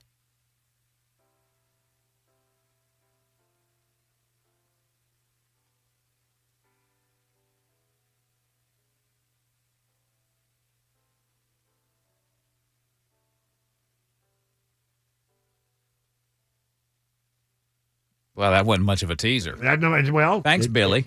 Thank you. So I like it. It sounds very classical. But I read an interview one time that he said that he thought he might never write another pop song. He was bored by the entire process. And that's one of those things where I said, really, that's sort of a jerky thing to say. I mean, look, say what you will about Billy Joel. I think his music is pretty good. And if you have this gift that you can sit down at a piano and crank out a song that people will sing, and remember. And I mean, the number of Billy Joel songs that we all know is like, I mean, there are hundreds of them. But I mean, we love those songs. And to say that, well, I'm bored with it, so I don't care that it brings a lot of people joy. I'm not going to do it anymore. I mean, I heard that he actually gave an interview that said, I'm not interested in doing that anymore. And I'm going to go, wow. He still loves performing, though, because apparently he performs. He's still raking in the money. But, yeah, maybe it is time for some new stuff, Billy. Yeah, well, I guess turn the lights back on. That's kind of what he's hinting at, huh? All right. So there we go. And by the way, I had another story, but we'll talk about Jason Kelsey. Maybe we'll do that. Oh, my Lord. Maybe we'll do that during Mac Morey's Wide World of Sports. It's 50 minutes now past the hour of 4 o'clock on Super Talk 99.7.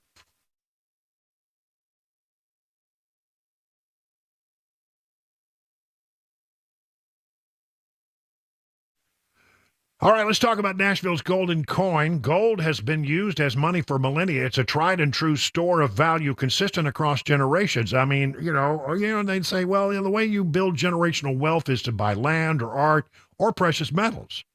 Well, land, who can afford land right now with interest rates? Art? I don't know anything about art.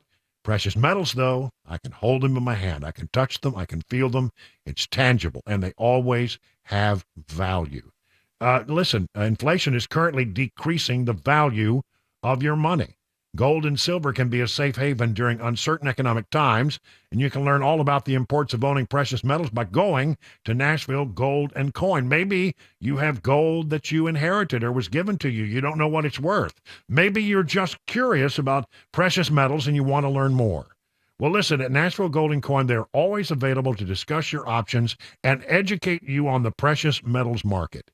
So do what I did. Go to Nashville's real money source, Nashville Gold and Coin. You can set up your one-on-one appointment. That's right. That's how they do it. You set up a one-on-one appointment. You sit down, and you really will learn some stuff. Find out more about this at NashvilleGoldandCoin.com.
Some news concerning razor wire at the southern border, a home invasion in Tennessee resulting in death, water outages in the state, and one of Martin Luther King Jr.'s son has died. Those stories and more coming up at 5 o'clock on Super Talk 99.7 WTN. Well, we have reached a defining moment in the 2024 campaign. If you missed my analysis in the 3 o'clock hour of what's going on with election 2024, stick around because I think you're going to find it quite interesting. It's all straight ahead in hour number 3 of The Drive right here on Super Talk 99.7 WTN.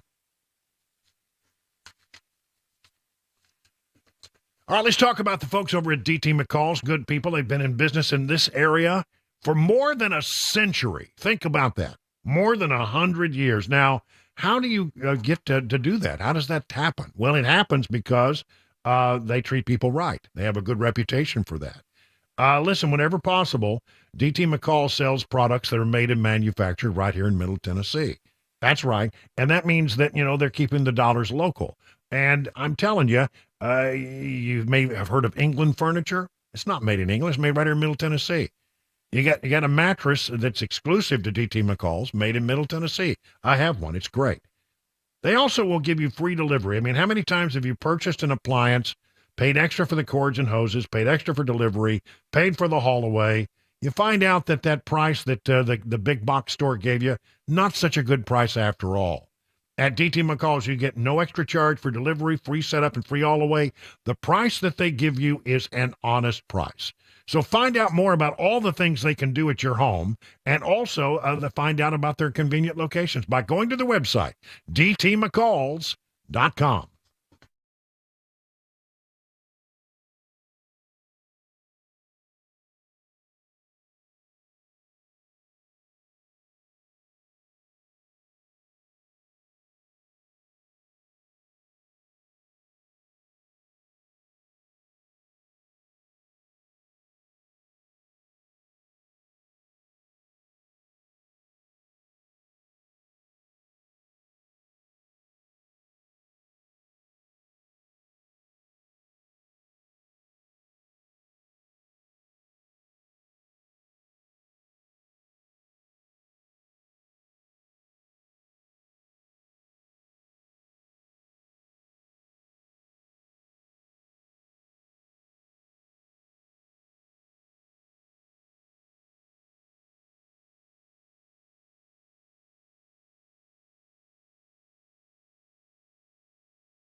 Five o'clock, I'm Mac Maury with your top stories. Right now, 43 degrees in Nashville. And keeping an eye on chances for rain tonight. Could see scattered showers, as well as the majority of this week likely to see rain. Also, taking a look at school closures. Metro schools will start 2 hours late tomorrow. Sumner County schools closed tomorrow. Traffic weather forecast coming up in 5 minutes.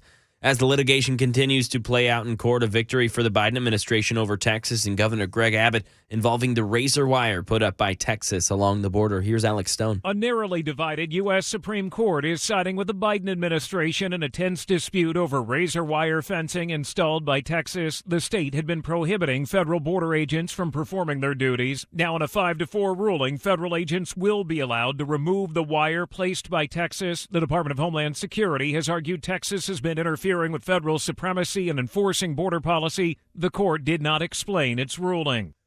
Crime here in Tennessee. A man died on Friday after an apparent home invasion in Goodlettsville, and police are looking for the killer. Here's Channel 4's Lydia Fielder. This was at the Retreat Apartments on Robert Cartwright Drive. Goodlettsville police say 2 people with an AR-style gun got inside that apartment and opened fire. They say multiple people were taken to the hospital. A juvenile male was pronounced dead. We want to show you this full screen here. Police say this is the car the gunman used to get away. It's a small, dark-colored sedan.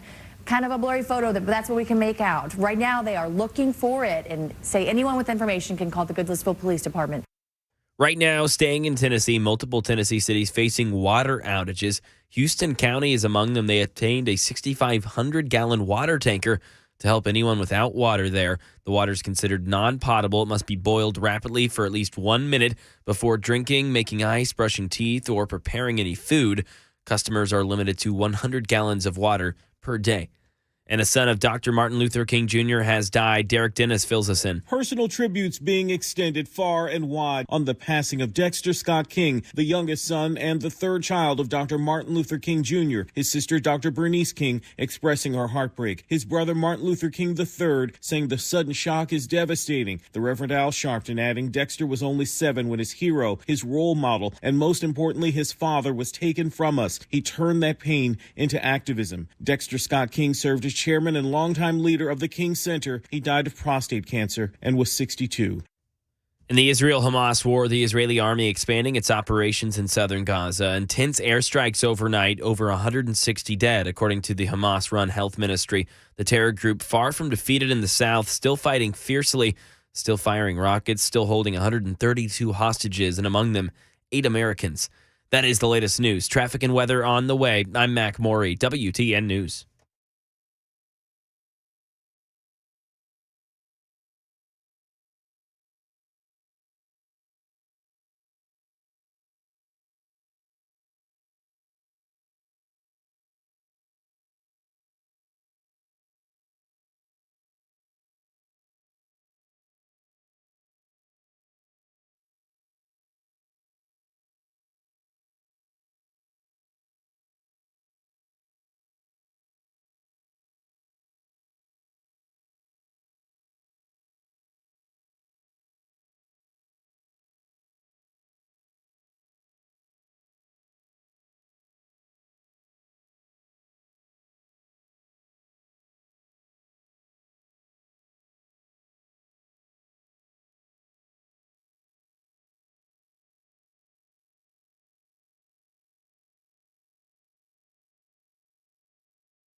Well, good evening, everyone. It's 7 minutes now past the hour of 5 o'clock. Hour number 3 now of the drive beginning. We've got a lot of stuff to cover here in the next couple of hours before we hand it over to Mark Levin at 7 o'clock.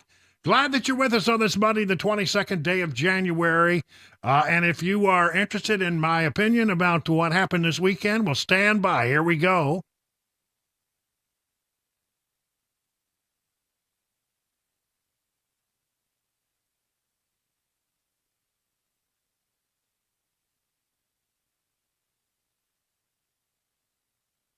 That's right, ladies and gentlemen. Look, it may not officially be over until we have the convention, and or maybe even you could even say maybe it'll be officially over when we get to Super Tuesday, when Trump gets enough money. But it's over. I mean, it's over. It ended this weekend when DeSantis got out and endorsed Donald Trump. I mean, Nikki Haley and Donald Trump are the last two standing. And you know what? You know who was right about this? I think it was Chris Christie when he said of Nikki Haley.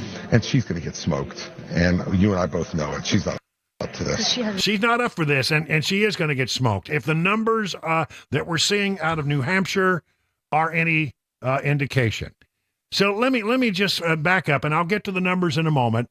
But let's how did we get to where we are? Well, it happened. We get this announcement out of the blue.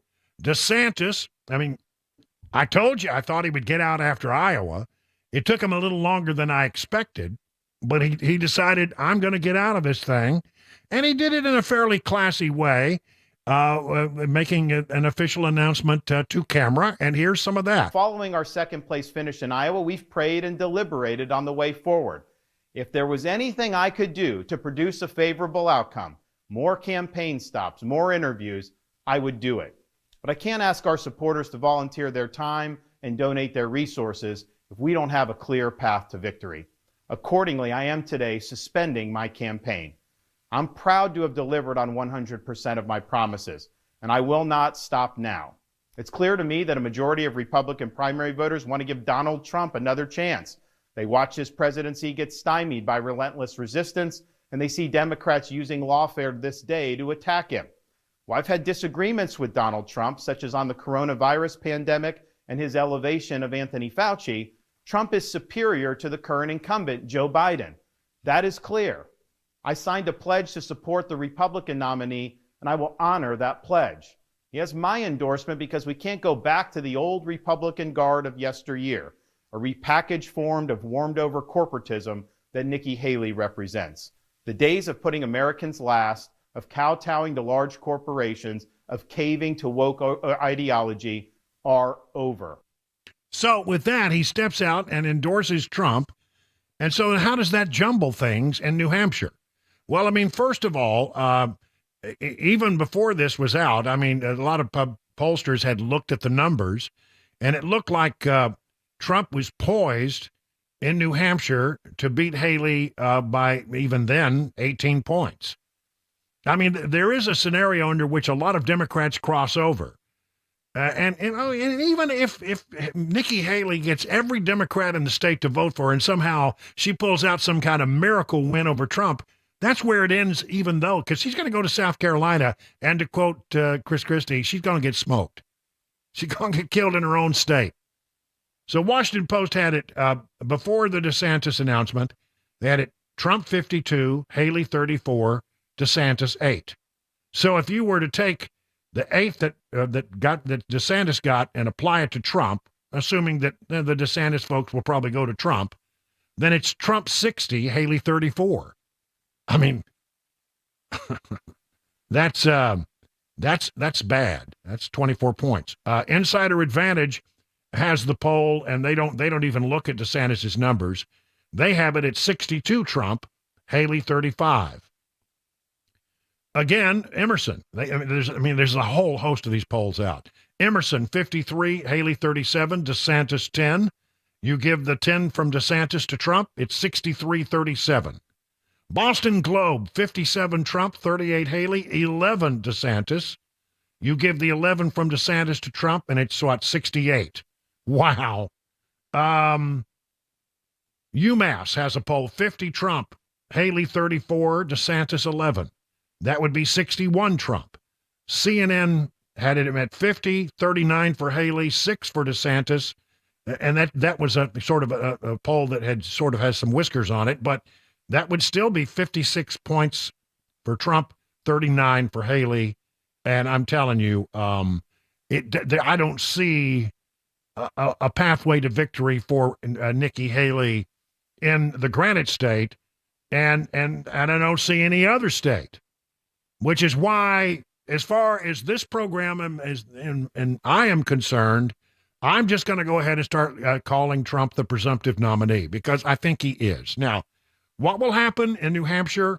We'll all give him, that happens tomorrow. We'll find out everything's good. We'll find out exactly what's going on. But I mean, at the end of it all, we're going to end up probably with Trump crushing her in New Hampshire, going on to South Carolina, crushing her. So where's the pathway to victory now for Nikki Haley? I mean, it was only the slimmest little, narrow window where everything had to fall into line. But looking at these numbers, I don't see it anymore.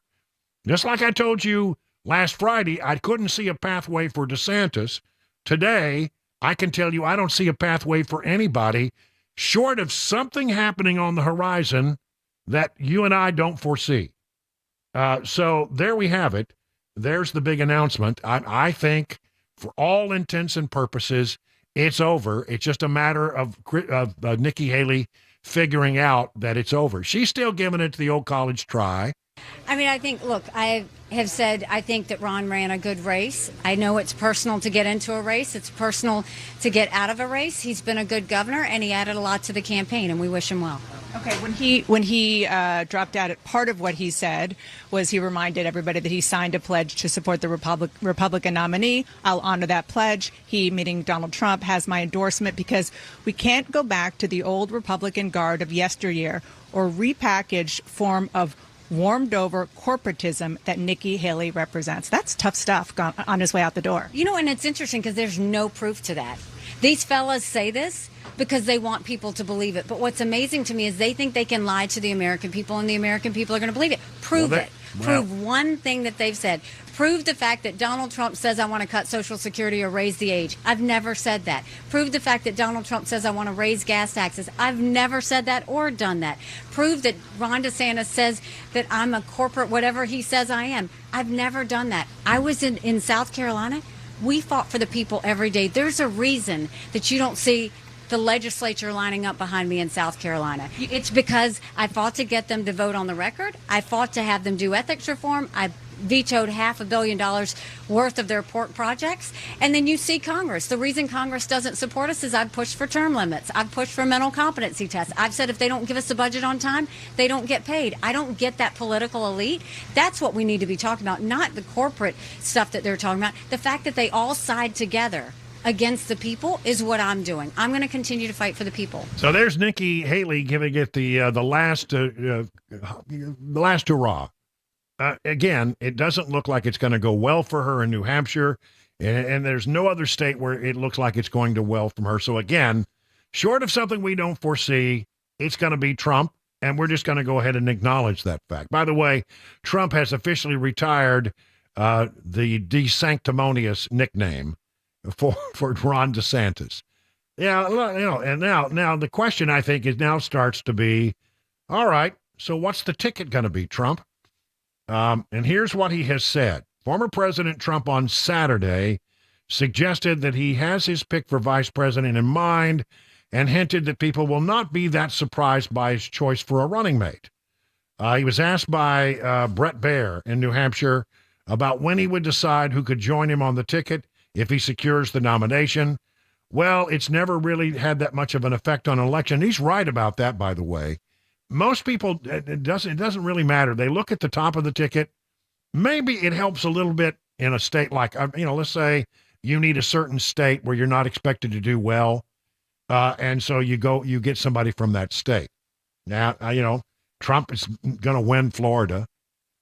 It's the way it looks right now. And the way, even when DeSantis was in the race, it looked that way.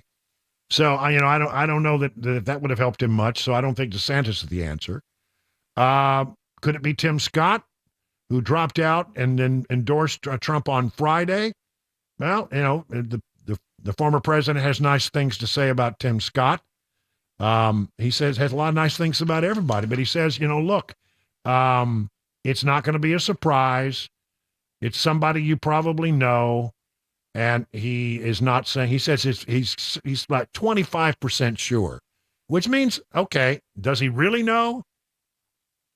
I think he has somebody that he sort of likes, but he's keeping his options open. He's keeping his powder dry and his cards close to the vest.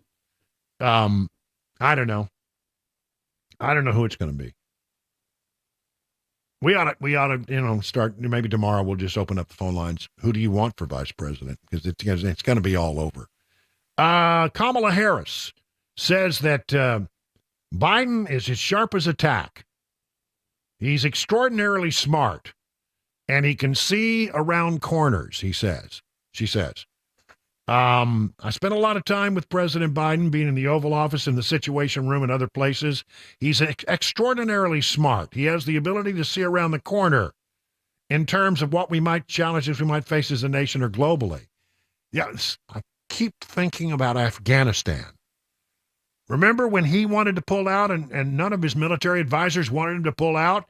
But he knew better, and look how that turned out. Horribly. How many billions did we end up leaving behind in Afghanistan in military equipment? And that wasn't real great.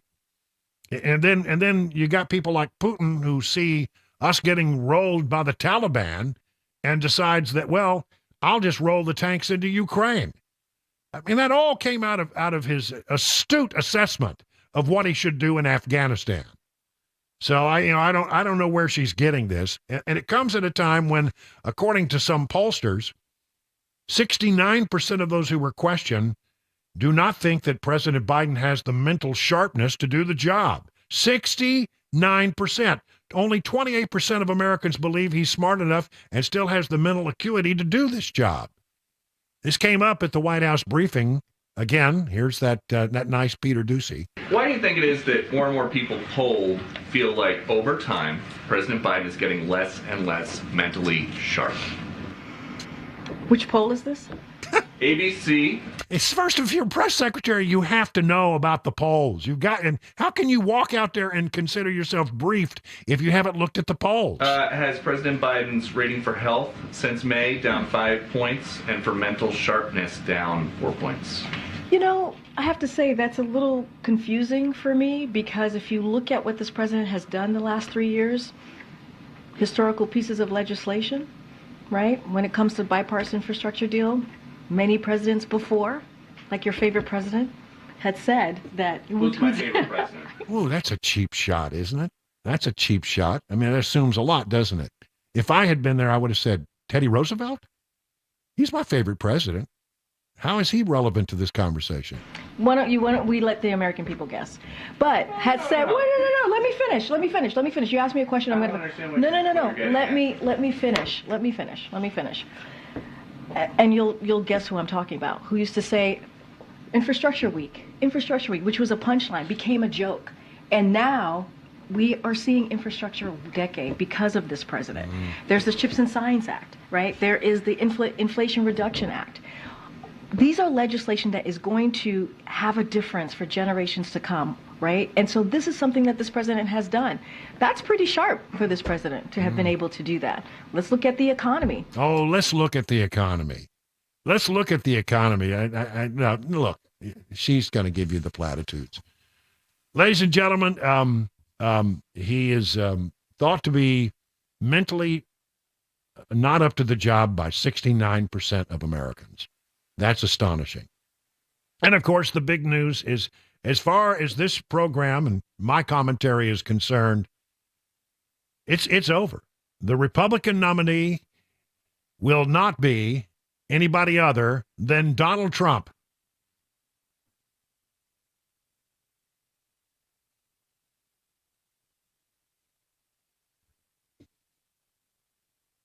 "22 minutes now past the hour of 5 o'clock.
No more razor wire at the southern border, shoplifting in Tennessee, and shootings across the nation. We'll tell you all about it coming up at 5:30 on Super Talk 99.7 WTN.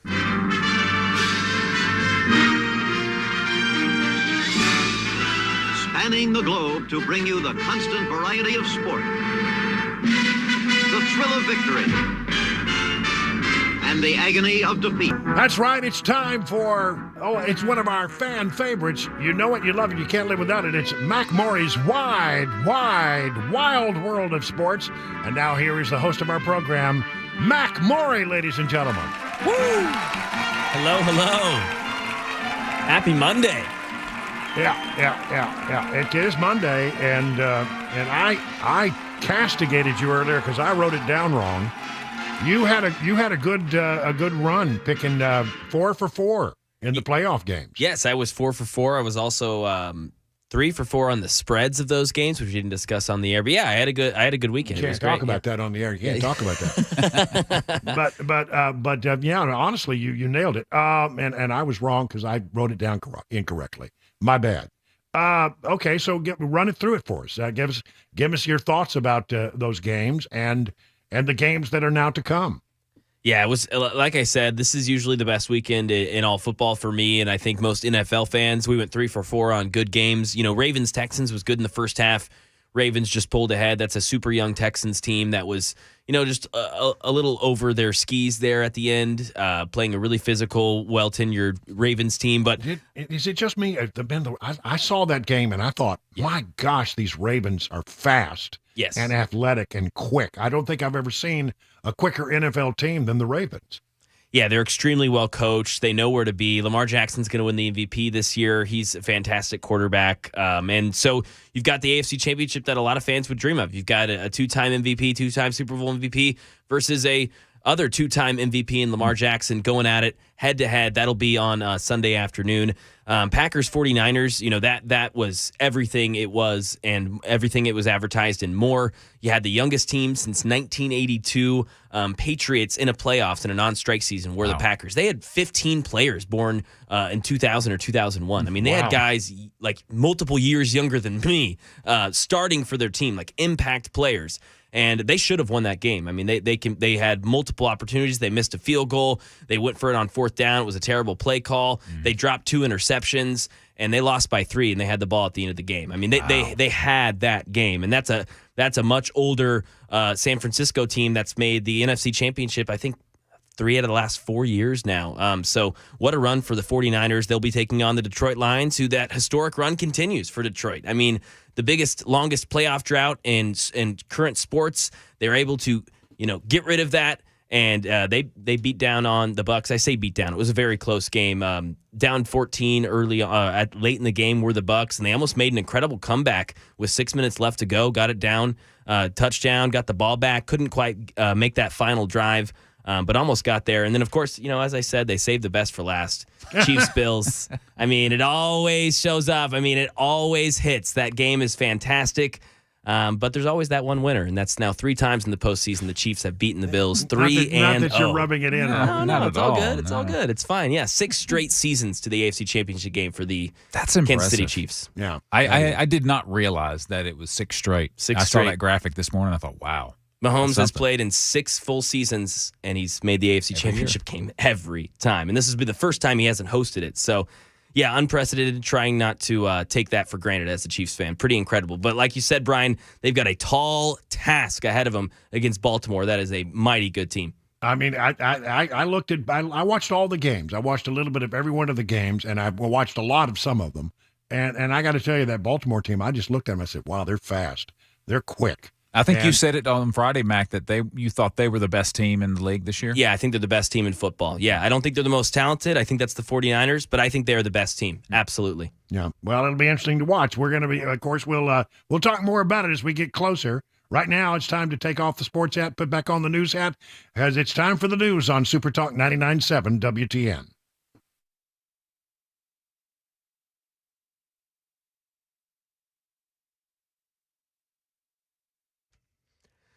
.531, I'm Mac Maury with your top stories. 41 degrees in Nashville and targeting for rain tonight and a lot of this week coming up. Traffic report, weather forecast in 5 minutes.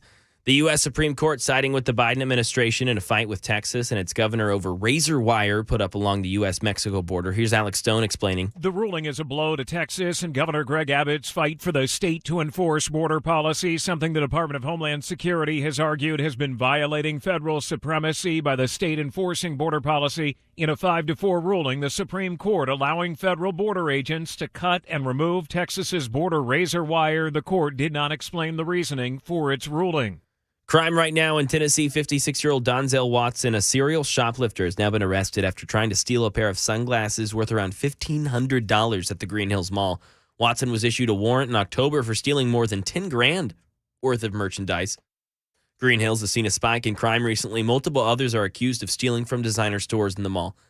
And then in Seattle, a series of freeway shootings, and it has drivers on edge. The latest coming on Friday, as we hear from Alex Stone. The latest shooting was along Interstate 90. A bullet hole was left in the tailgate of a victim's truck. There have been 12 freeway shootings so far this year around Seattle, but the Washington State Patrol says there is no indication they're all related. Kendra Hubble lives in the area. It's really scary to hear the shootings are so close to home. Nobody has been injured in the shootings. And that is the latest news. Traffic weather next. I'm Mac Morey, WT News.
It is 38 minutes now past the hour of 5 o'clock. Brian Wilson in the chair. Glad you're with us as you try to get home. Look, we had not a bad day. I mean, it's still 45 degrees outside. Pretty good, I'd say. Yeah, what do you got there in Nashville? I mean, 42 degrees. Well, it's a little cooler there than it is here. Yeah. Anyway, the decent day. I mean, a lot of the snow melted today. Although if it was in the shade, I don't think it really got. I've still got a driveway. It used to be I had all of the, when I lived in Maryland, I had all the tools that I needed. I mean, I had a snow blower. I had all of the ice scraping tools that one needs to keep the driveway. And I used to, what's the surest way to make sure it doesn't snow? To go out and buy a big snow blower. Yeah. I bought a snowblower, and I bet I didn't get to use it once for about 2 years. Yeah, that'll do it. But boy, was I glad I had it when it finally came around.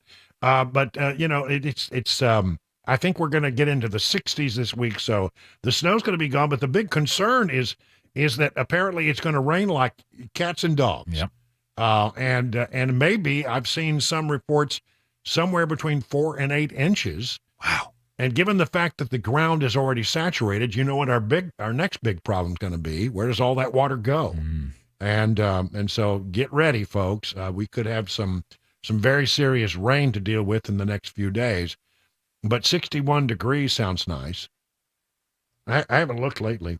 I feel a cold coming on. Let me pull it up and see if it's changed. I think they've kind of pulled back a little bit because some of the early estimates seemed like it was in the upper 60s, and then it's kind of crept down a little bit, I think. Today's high, they said, was going to be 47. I think that it's 45 now. Pretty close, here. yeah. I'm looking at Nashville numbers. 52 tomorrow with a 75% chance of rain.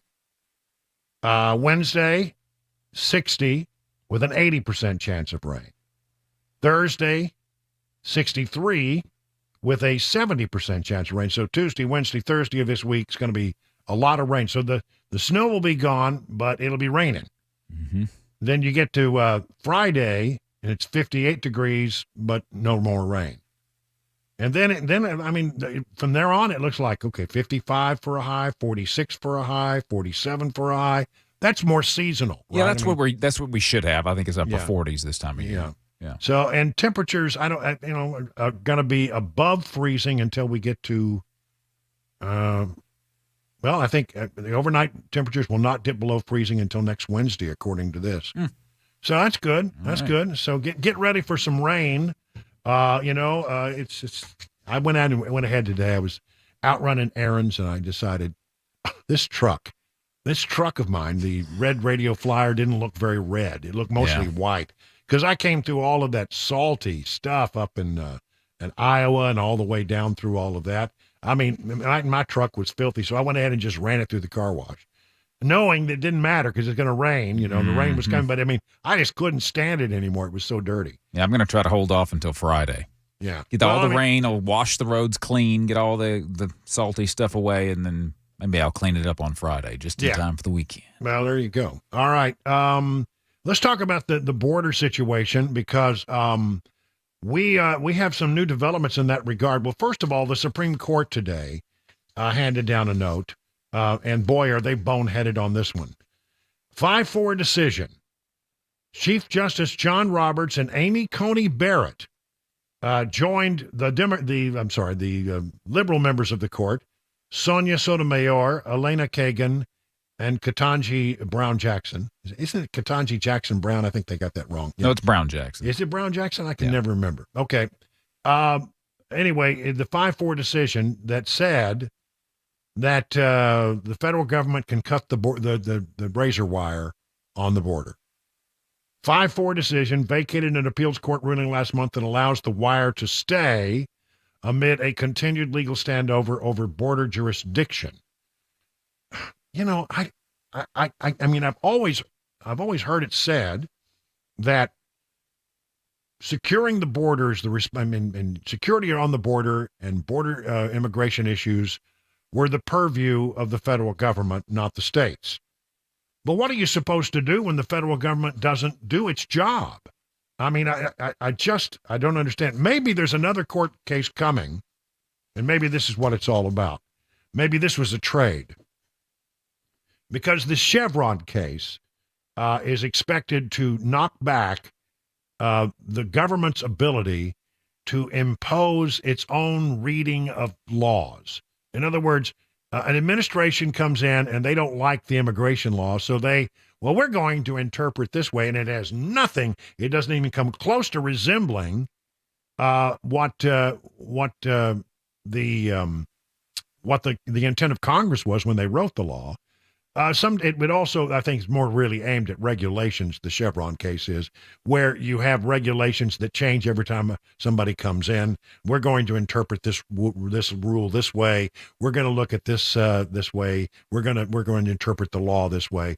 Chevron, if they give us a good ruling on Chevron, that will give the state of Texas the right to say you're misinterpreting the intent of Congress. But in the meantime, people are still coming across. I saw numbers over the weekend that December was the worst month ever. We're starting to get the final numbers for December, and they don't look good. They're maybe the worst that it's ever been. So that's a little bit of bad news. But again, we'll see what happens in some of these other cases. The chairman of the Homeland Security Committee is our own Mark Green from the 7th Congressional District of Tennessee. He is the chairman of that committee, and he gave an interview this weekend. I'm going to read a transcript from, large excerpts from it, from the Daily Wire. And here's what Mark Green is saying. There is enough support in the GOP-led House to impeach Homeland Security Secretary Alejandro Mayorkas. Mark Green raised expectations when speaking to Fox News anchor Maria Bartiromo on Sunday Morning Futures about what comes next after his panel held a second impeachment hearing last week. Right now, we are assembling articles of impeachment to present to our committee. We will mark those up in committee very shortly after getting back on the week of January 29th. And then passing the committee, they will go to the floor for a floor vote. The chairman suggested a House floor vote could happen sometime after early February, noting that attendance is key as Republicans only have a slim majority in the chamber. One of our challenges is just getting folks that are out for health reasons back in their chairs. But once those individuals get back, I anticipate a very quick vote on the floor. Looking ahead to when proceedings do make it to the House floor, Green says, we have the votes to impeach Mayorkas, but he was less than bullish about whether Mayorkas will be out of a job. I certainly hope so, Maria, he said. Look, this guy has subverted the laws passed by Congress, ignoring a co-equal branch of government. It's very clear the law says shall detain, and Mayorkas has done everything to not detain. In fact, he created systems, what he calls lawful parole, but it's actually totally contradicting the Immigration and Nationality Act that was passed by this Congress. Democrats in the House have panned the impeachment proceedings as a political stunt, while the White House has gone as far as to claim the endeavor is unconstitutional. Green emphasized that Congress writes the laws while the executive branch puts them into action, a binary that the Congressman argued Mayorkas is violating. And this is right. He's absolutely right about this. If a cabinet secretary doesn't believe in those laws, he should run for Congress and come over here and try to change them. He shouldn't just be like a king, do whatever he wants, and that's basically what Mayorkas has done. And that's what we're going after in this impeachment. It's about the Constitution. It's about founding principles of our country, separation of powers, an executive branch that executes, and a legislative branch that writes the laws. He doesn't get to write the laws or pick or choose. That's awesome. That's exactly right. Thank you, Mark Green. And again, we'll watch and see that. Folks, our majority in the House is so thin right now. I mean, honestly, it's bad. You've got people that are out getting, treatment for cancer and other things, and they're out of pocket.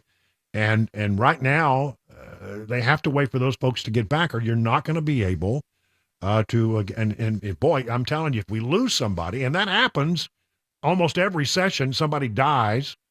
If we lose people, we may lose our majority. That's how thin it is. So I hear that there are people out there who are irritated with the current Speaker of the House, but we do not need to mess around with that right now, or we will lose the majority and Democrats will take over the House. And all of that stuff that's going on with the investigation into Joe Biden and Hunter Biden, that will come to a screeching halt. All of the stuff that Mayorkas is doing will come to a screeching halt. So listen, I know that some of you out there are not pleased with some of the things, especially the vote on the continuing resolution the other day, but I'm telling you, don't mess with it right now. Don't mess with it, or you'll find yourself without a majority to control, what little control we have. It is so thin right now. It really, that if you want to know what keeps me up at night, thinking about that. Brandon Johnson is the mayor of Chicago, and he has told aldermen in the city of Chicago that they're done being a sanctuary city. The city will no longer set up shelter spaces for asylum seekers. He's creating, he said that creating new shelters costs far too much money. The city-run shelter system has been at capacity for months, as more than 34,000 immigrants have arrived in the Windy City since August of 2022. Oh, well, you said you were a sanctuary city, and then when they show up, you're going to say, well, we didn't mean it. No, words have meaning. The mayor confirmed in the meetings there's been a pause on creating new shelters since December 22nd of 23. And now the administration will stop building shelters or putting up industrial tents for migrants altogether, turning to churches and individual people to provide beds for asylum seekers. Wow, how about that? It is now 50 minutes past the hour of 5 o'clock on Super Talk 99.7.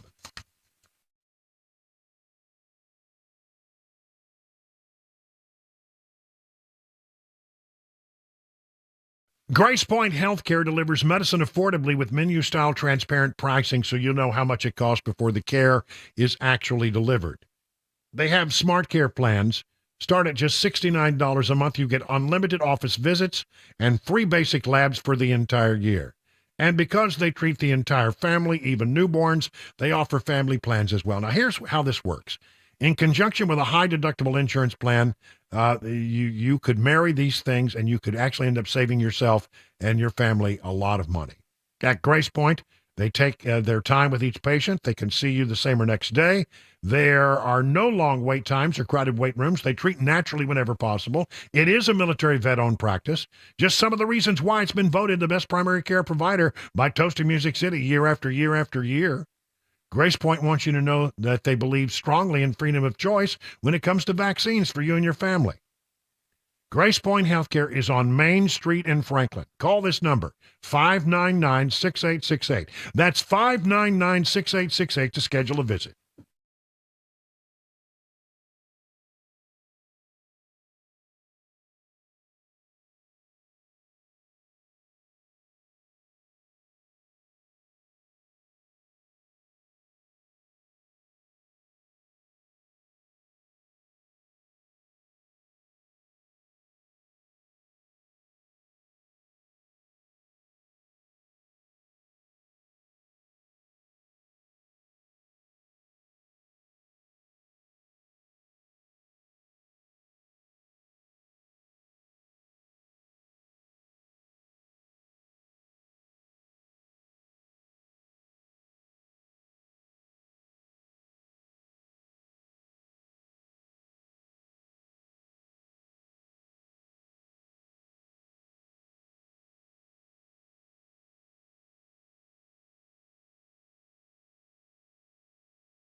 Let's talk about the folks over at USS. And when it comes to big home repairs, things like waterproofing, foundation, and by the way, we're going to get a real dose of that with all of the ice and snow followed by rain.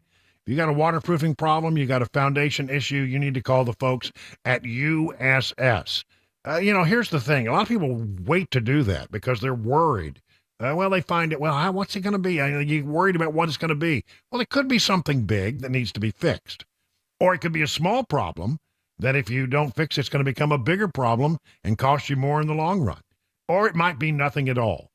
Bottom line is you don't really know. This is not your area of expertise. You need somebody who can come and tell you how it is, straight from the shoulder, not going to give you, some kind of heavy sales pitch. They're just going to tell you what they can do and how they can make it better. And if you like what they say, you decide to go forward, you don't pay a penny until the job is over and you're completely satisfied. And there are a lot of satisfied customers out there. Let's listen to Jerry. Best crew we have ever had do work on our house. Here's Chris. I appreciate the integrity, speed of feedback, and quality of work provided by all who have worked for us. Listen, if this sounds like something you're interested in, why don't you give them a call? USS, they guarantee their best, serving Middle Tennessee, Southern Kentucky, Western Kentucky, Northern Alabama, online at ussstn.com. Or call this number, 615-488-7855.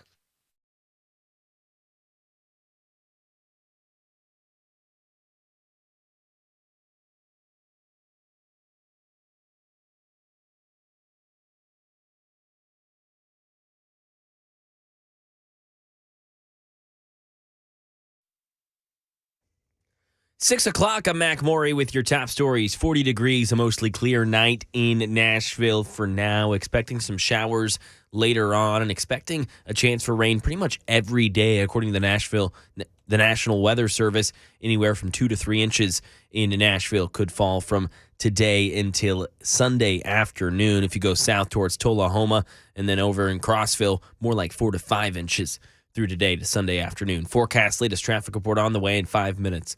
More than 60,000 Palestinians have now been injured in the war in Gaza, and Ines de la Cuetara met some of those who are now being treated aboard a French hospital ship docked in Egypt. Various medical facilities have been set up aboard the Dixmude, including a burn ward, a resuscitation room, and a number of tents to expand hospitalization capabilities. Patients who need additional care are airlifted to Cairo hospitals via helicopter. Doctors aboard the Dixmude telling ABC about half of the children they've treated are amputated. The ship's chief medical officer, Dr. Sandrine Sall, telling us, "We regularly see children who've lost 2 limbs. It's often due to the fact that they've had to wait so long to get help, so their wounds are infected." An active investigation in Tennessee. Police found a dead Hispanic man's body lying on the side of Bill France Boulevard near Highway 231 South in the snow. The body was found Sunday morning. This is in Wilson County. The Criminal Investigations Division currently treating this as a death investigation. There's no further information available as of now. And some crime in Tennessee. A man died on Friday after an apparent home invasion in Goodlettsville. Police looking for the killer. Channel 4's Lydia Fielder. This was at the Retreat Apartments on Robert Cartwright Drive. Goodlettsville police say 2 people with an AR-style gun got inside that apartment and opened fire. They say multiple people were taken to the hospital. A juvenile male was pronounced dead. We want to show you this full screen here. Police say this is the car the gunman used to get away. It's a small, dark-colored sedan.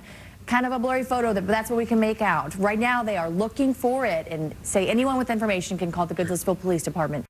And the FAA is recommending nearly 400 additional Boeing models be inspected. This is a different type of aircraft than the 737 MAX 9, where the door plug fell out of an Alaska flight a few weeks ago mid-flight, but it does have the same door plug design. Now, officials want operators of the 737-900ER to make sure the door plugs are properly secured.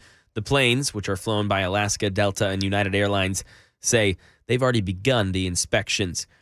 Apologies issued for a drunken Dolly Parton birthday celebration performance at a prestigious country music venue right here in Music City. Jason Nathanson. It was Friday night at the Grand Ole Opry in Nashville. Singer Elle King on stage at a birthday tribute to Dolly Parton, singing Parton's classic tune, Marry Me.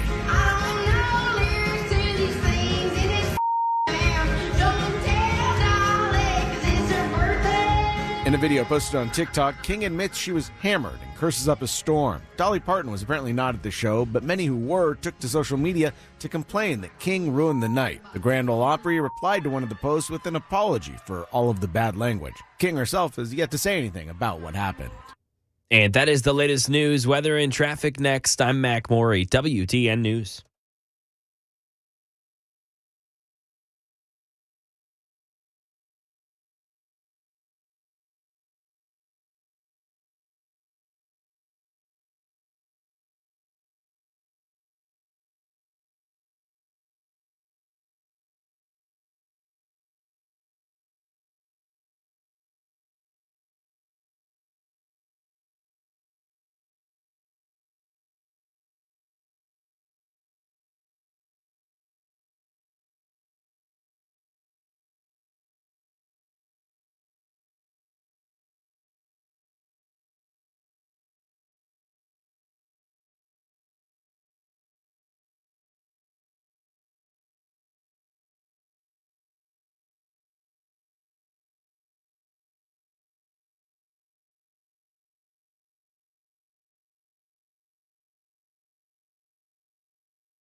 It is 7 minutes now past the hour of 6 o'clock on Super Talk 99.7. Brian Wilson in the chair for one more hour before we hand it over to Mark Levin on this Monday, the 22nd day of January. Good evening.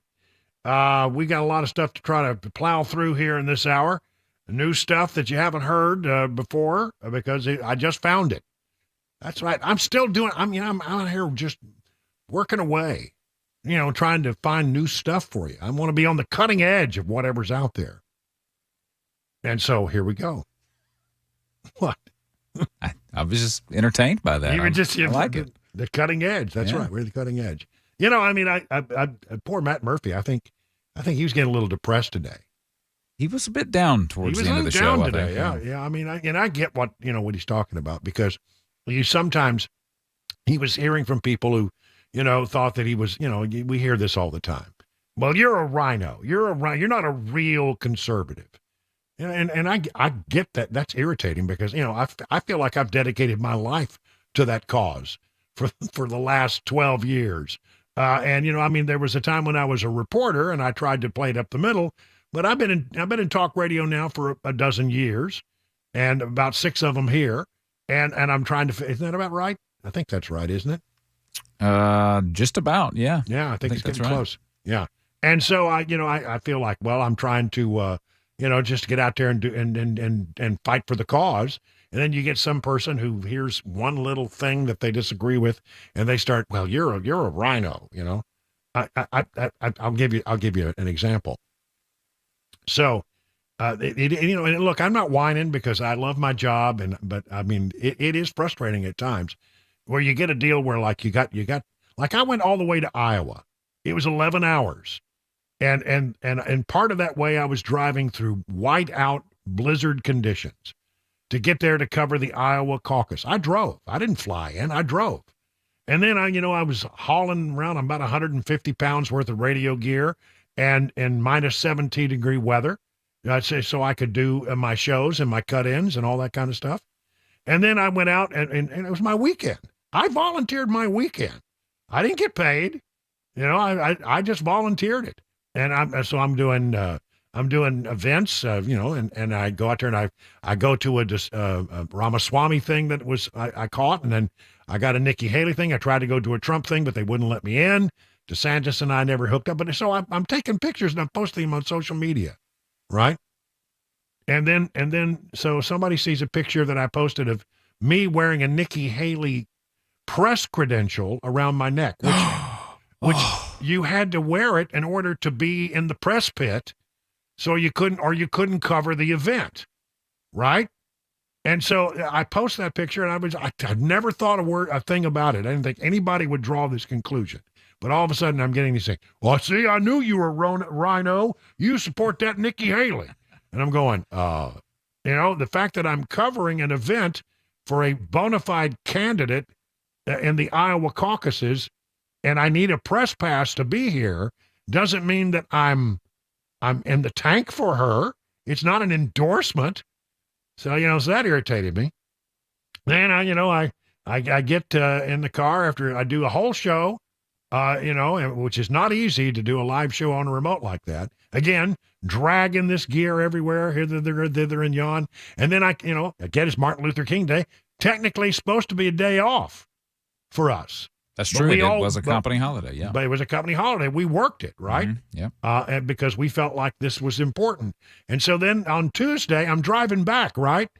And Matt Murphy's filling in for me so I can drive back another 11 hours. 22 hours round trip in the car. And then I see, Will Wilson, he's the laziest guy in radio. He's off today. Does he ever work? I'm telling you.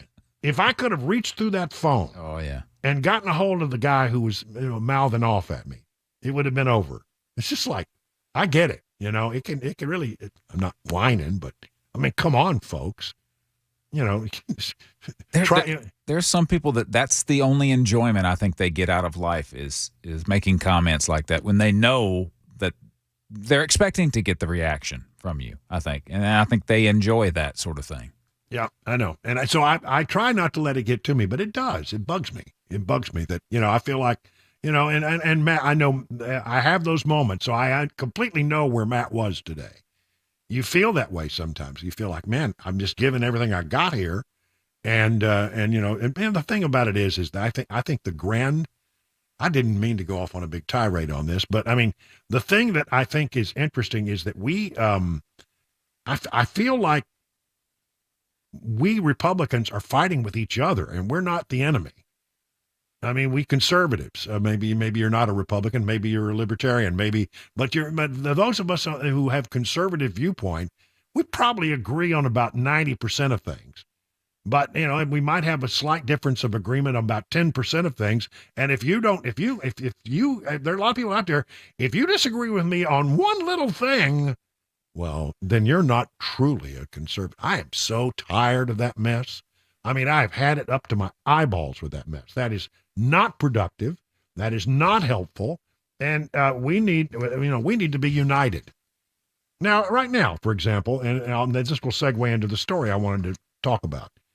I was talking a moment ago about how slim the majorities are in the House.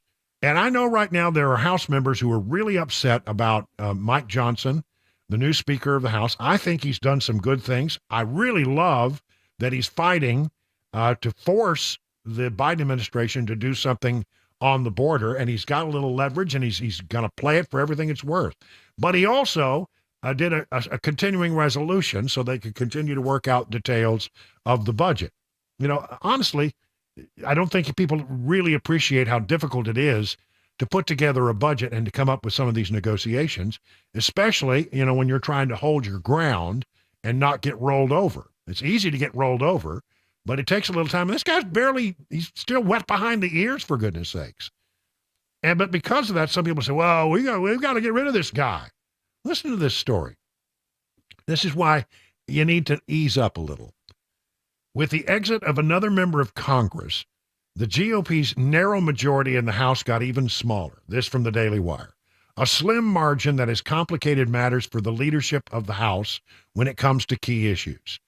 The House confirmed today the resignation of Representative Bill Johnson, Republican of Ohio, who left, we knew this was coming, to become the president of Youngstown State University, making the party breakdown right now 219 Republicans and 213 Democrats. There are now 3 vacancies in the 435-member chamber. Lawmakers voted to expel Representative George Santos, following the release of a scathing ethics report. After losing the speakership in October, Representative Kevin McCarthy opted to leave Congress at the end of last year. A special election for the seat vacated by Santos is set for mid-February, and California has settled on a March 19th primary and a general election on May 21st if no candidate beats the 50% threshold in the primary to replace McCarthy. Ohio is going with a special election primary for Johnson's vacant seat March 19th and a general election on June 11th. Beyond vacancies, House Republicans are temporarily short a couple of men due to medical reasons. Representative Hal Rogers, Republican of Kentucky, recovering from a back injury he sustained in a motor vehicle accident, and Majority Leader Steve Scalise has been away from Washington to undergo a stem cell transplant as he battles blood cancer. Homeland Security Chairman Mark Green acknowledged in a Fox interview over the weekend that one of the challenges the GOP faces in its effort to impeach Homeland Security Secretary Alejandro Mayorkas is members being out for medical issues. But, I mean, he's hoping that everybody gets back in early February. I'm telling you, we are hanging on to the House of Representatives by the thinnest of margins. We got no room for error here. And so can we, for the moment, stop talking about all this stuff about we need to get rid of this guy. We need to just hold on to what you got. Because if we lose the majority, we lose the investigations into Joe Biden and to Hunter Biden. We lose the investigations into January 6th. Listen to this. We need to be investigating the Democrats' January 6th committee. Because remember, they had their own little investigation, and they decided to conduct an investigation, and it's one-sided, just the Democrats conducting the investigation, because they didn't really want to look into the things that, as they happened, they wanted to have their spin on things, right? Listen to this. The former House Select Committee, which was controlled by absolutely 100%, there weren't any Republicans on the committee. In fact, they wouldn't let any Republicans on the committee. They deleted more than 100 encrypted files from its probe just days before the Republicans took office. That's right. Republicans took control of the House, and they got rid of 100 encrypted files. The House Administration's Oversight Subcommittee, leading an investigation led by Barry Loudermilk, Republican of Georgia. The panel is investigating the security failures on that day, as well as the actions of the former Select Committee, the Democrat Committee, investigating the Capitol riot. Sources familiar with Loudermilk's investigation told Fox News Digital that per House rules, The former select committee, which was chaired by Representative Benny Thompson, Democrat, Mississippi, was required to turn over all documents from its investigation to the new GOP-led panel after Republicans secured the majority of the House of Representatives following the midterm elections. Sources tell us that Thompson has told Loudermilk that the select committee would turn over 4 terabytes of archived data, but the new committee received only about 2 terabytes of data.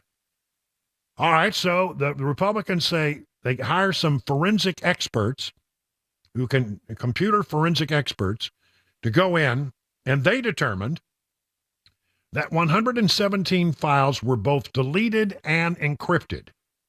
Sources said those files were deleted on January 1st of 2023, just days before Thompson's team was required to transfer the data to the new committee. Now, the forensic team was able to recover all 117 deleted and encrypted files, but they need the passwords. Now Loudermilk is demanding that the Democrats hand over the passwords so they can access the data. Yes. I'm telling you, this is a big deal, because you're not supposed to destroy stuff that is supposed to be kept by the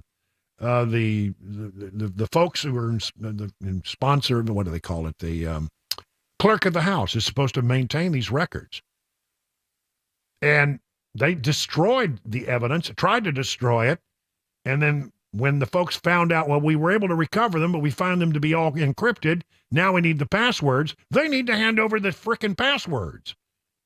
And unbelievable stuff going on. And that's why we need the Republicans to stay in charge of the House of Representatives. And right now, I'm telling you, we are hanging by a thread. So don't lose sight of that fact. 20 minutes now past the hour of 6 o'clock on Super Talk 99.7 WTN.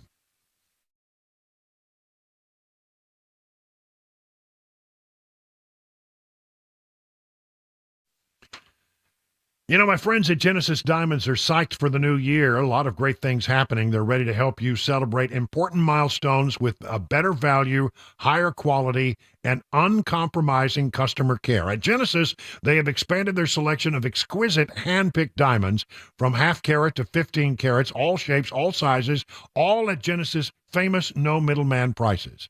Genesis also has these lab-grown diamonds of the highest quality at prices way below what you'll see at other jewelers. They have also brought in even more exclusive designer jewelry, cutting-edge fashion for rings, earrings, bands, bracelets, pendants, things you can't find anywhere else. And of course, Genesis is proud to offer truly spectacular collection of luxury pre-owned Rolex timepieces. They have the most popular models in stock. So get to Genesis in 2024 and let their non-commissioned experts help you celebrate those important milestones. They guarantee the best value, the highest quality, and the strongest warranties and guarantees in the jewelry industry. And by the way, it's the only place that I buy jewelry for Cabana Wife. I mean, I'm only going to go to the best, and that's Genesis Diamonds and luxury pre-owned Rolex timepieces.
25 minutes now past the hour of 6 o'clock on Super Talk 99.7 WTN. Brian Wilson in the chair and on the air. Hope you have a great weekend. It certainly was cold, but now we're in better weather, except that it's going to rain. I mean, we went through a really incredible cold snap here, and I think today we got up in the middle 40s. It felt like literally, I felt like going out there in a short sleeve shirt. Especially after the single digits and stuff. Yeah, I'm telling you, well, I mean, after coming from minus 17 in Iowa, I mean, I'm telling you, it felt like, man, I should just put on a T-shirt and go outside and, and do some sunbathing. But I didn't do that, but I was tempted. But we did have, listen to this, from WKRN's website, the Tennessee Department of Health says the number of people who died in the volunteer state, in the entire state of Tennessee, as a result of winter weather has come to 34. 34 people died. That's really something. I mean, some of it were probably car crashes. Some of it, apparently hypothermia was some of it. There was one case, I remember we were talking on Friday, of a guy who got up on the roof to clear the snow and fell through the skylight and died. And there were other tragic things, but 34 people. I mean, you think that weather, it's just cold weather. No, it's deadly. It can be deadly. And peak demand for power was at, this weekend was at 9 a.m. Sunday. The average temperature in the state of Tennessee was 12 degrees. Was the highest weekend peak and the second highest all-time peak in TVA history. Whew, we're using a lot of electricity to stay warm.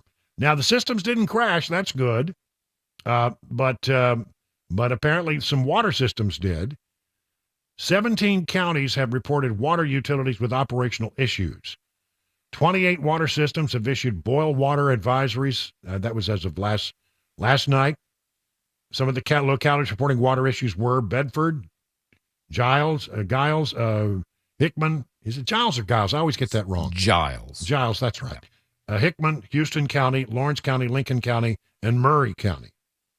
Apparently, during these cold snaps, it's not uncommon to have, pipes that burst. I mean, I'm not only in your home, but also, pipes that deliver water to, the big pipes that deliver water to your house.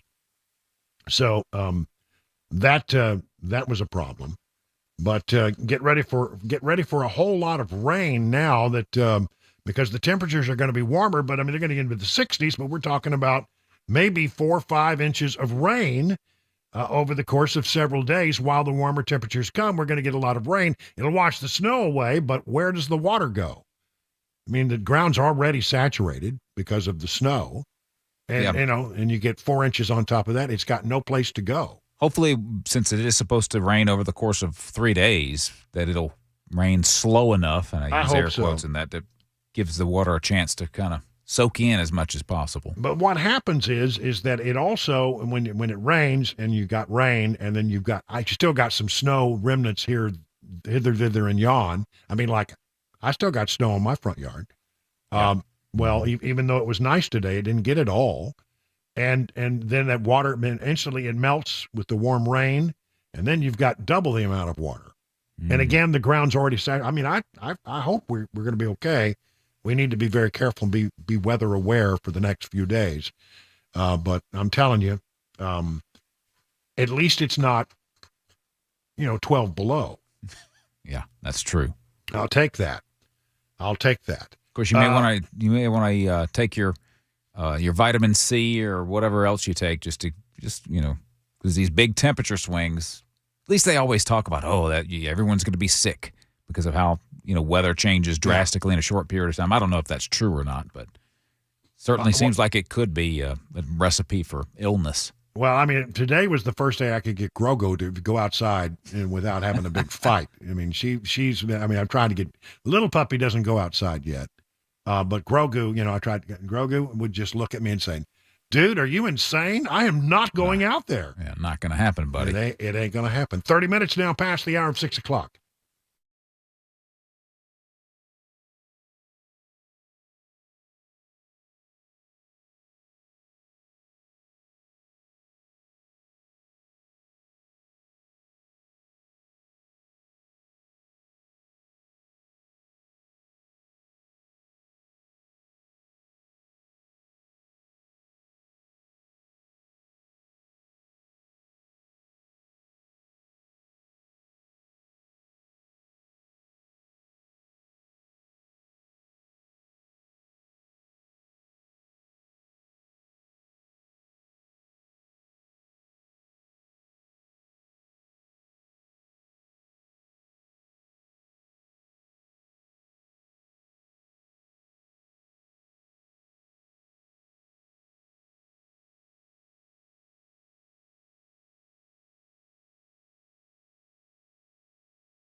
Listen, there's no doubt with all this cold weather and we've been having that you may have had some experiences where your plumbing was acting up, or you had frozen pipes, or you got damage, and or you've got a heating system that just really wasn't getting it done during the cold snap. Why don't you call the number I would call, 615-775-7833. That's the number to Busy Bee HVAC and Plumbing.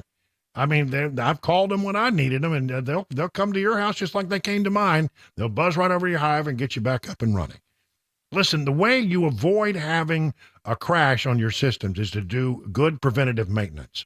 And that's what the Beehive Club is all about. Be a Beehive Club member for as little as $99. And what you'll get is 3 thorough maintenance services on your systems, one aimed at heating, one aimed at cooling, and one aimed at plumbing. No overtime charges 24/7 and 10% off all repairs. Busy Bee Plumbing, Heating, and Cooling is your official Rude Pro partner. So for satisfaction guaranteed, call Busy Bee Plumbing, Heating, and Cooling, 615-775-7833, online at busybeehvac.com.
It is 37 minutes now past the hour of 6 o'clock on Super Talk 99.7.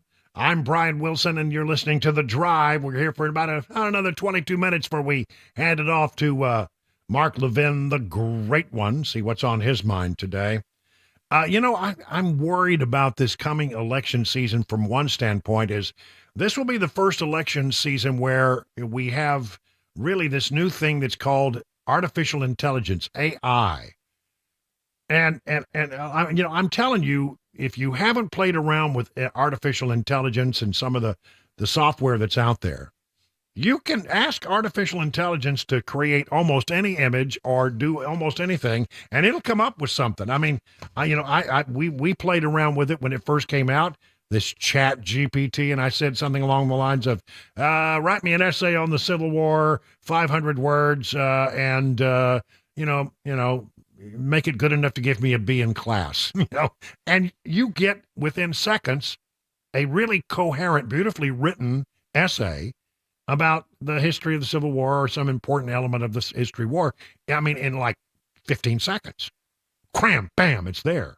And so, the schools have had to be on alert for kids trying to use this kind of stuff to fake their way through doing their homework. So, that was the first thing. Now, I played around with it for a little bit a while back. I did not know until I played around with it that you can ask it to come up with images. I mean, you can ask it to come up with music. You can ask it to come up with all kinds of. You ask it to come up with lawsuits. I mean, you just ask it and it'll generate something, But I asked it, for example, I said, I want a picture of a French bulldog, a tan French bulldog playing an electric guitar, and it paints me a picture in about 25 seconds. Of what looks like my dog Grogu playing an electric guitar, standing up on hind legs, giving it a roundhouse, kind of thing. And I'm going, wow, that's scary. I saw a thing over the weekend that was on social media, and they identified it as AI. It was a picture, and it looked not like a painting. It looked like a photograph of Joe Biden and Donald Trump hugging. And it was completely made up. But I mean, wow. if you just stumbled across, you go, where did that picture? You would not know if they didn't. You say, did that happen? Is that real? Well, of course, we probably know that's not going to happen. But I mean, I'm telling you, it was realistic. Have you seen this? The thing that was floating around? I have not seen that. No, it was. I mean, it was good. I mean, it was well done. It didn't look like a painting. It looked like a photo. And so you can ask this AI stuff to do amazing. Now comes this. Now, again, this isn't really aimed at us, I don't think. But here we go. Fake Joe Biden robocalls tells New Hampshire Democrats not to vote on Tuesday. The call was either an apparent imitation or perhaps an AI digital manipulation of the president's voice. It says voting this Tuesday only enables the Republicans in their quest to elect Donald Trump again, suggesting that Democrats not cross over. It's being investigated. It appears to be an unlawful attempt at voter suppression. Although the voice of the robocall sounds like the voice of President Biden, it appears to be artificially generated based on initial indications. In other words, it's AI, or potentially AI. What a bunch of malarkey, the robophone message begins. It's important that you save your vote for the November election, and goes on and on and on. So, I mean, here, the question is this going to be something that crops up as we get into the throes of an election, and we're getting close to election day, it's entirely possible that something gets thrown up. We worry about the Russians, we worry about the Chinese. Any high school kid with a computer and some computer skills could crank up something that could, turn this thing into chaos. Did that really happen? Is that really a picture of Donald Trump doing this, that, or the other? Or is that really a picture of Joe Biden doing this, that, or the other? It's hard to know. It's hard to know whether it's artificial intelligence or not. The fakes are so good. So, how do you tell what's real from what is fake? How do you do that? I don't know, and I'm really wondering, how we're going to separate reality from artificial intelligence generated stuff that is not reality, and it can be misleading to people. We struggled with it when we would during the last election, and then there wasn't even artificial intelligence. Somebody would throw something out there, and it looked sort of legit. The next thing you know, it sort of goes semi-viral, and it takes about 2 or 3 days to figure out, no, that wasn't true at all. That's just, if you saw that, it's not true. But how do you know? How do you tell? This is going to be a thing that we're really going to have a lot of, I'm afraid. I think social media is trying to do everything they can, but in their attempts to keep the artificial intelligence, at bay, are they then sometimes keeping other stuff at bay that you really should be getting through? If I can't tell and you can't tell, maybe sometimes they can't tell what's real. So I don't know how they're going to work that all out, but I got to tell you, I'm very concerned that we're all going to be hornswoggled more than you might imagine by some of this artificial intelligence stuff, which looks so amazingly realistic. And like this is one example of what sounds like AI being used to do something that was completely not true. It was not Joe Biden's voice. So there we go. I don't know. As we look forward to what happens tomorrow, this is the eve of the New Hampshire primary. If you're with me earlier, I'll just give you my 15-second assessment of where we are. It's over. In fact, do we have it? We can even play the music.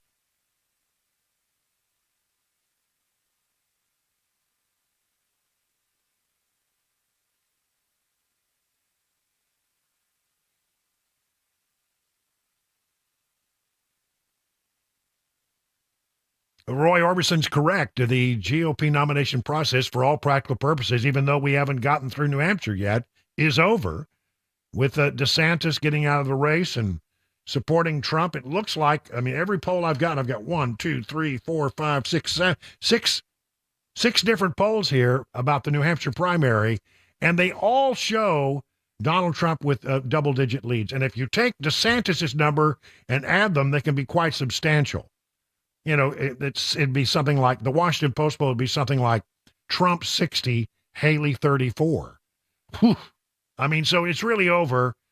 Haley's going to make, even if every Democrat in the state of New Hampshire votes for Nikki Haley and somehow she defeats Trump in the New Hampshire primary, it's going to be over by the time she gets through South Carolina. So it's over. DeSantis, I said he didn't have a pathway, and he didn't. And I told you, days ago, even when I was in Iowa, there was some talk about him getting out after the Iowa caucus, and he did. It just took a little while for him to realize this was what we all realized, there was no pathway.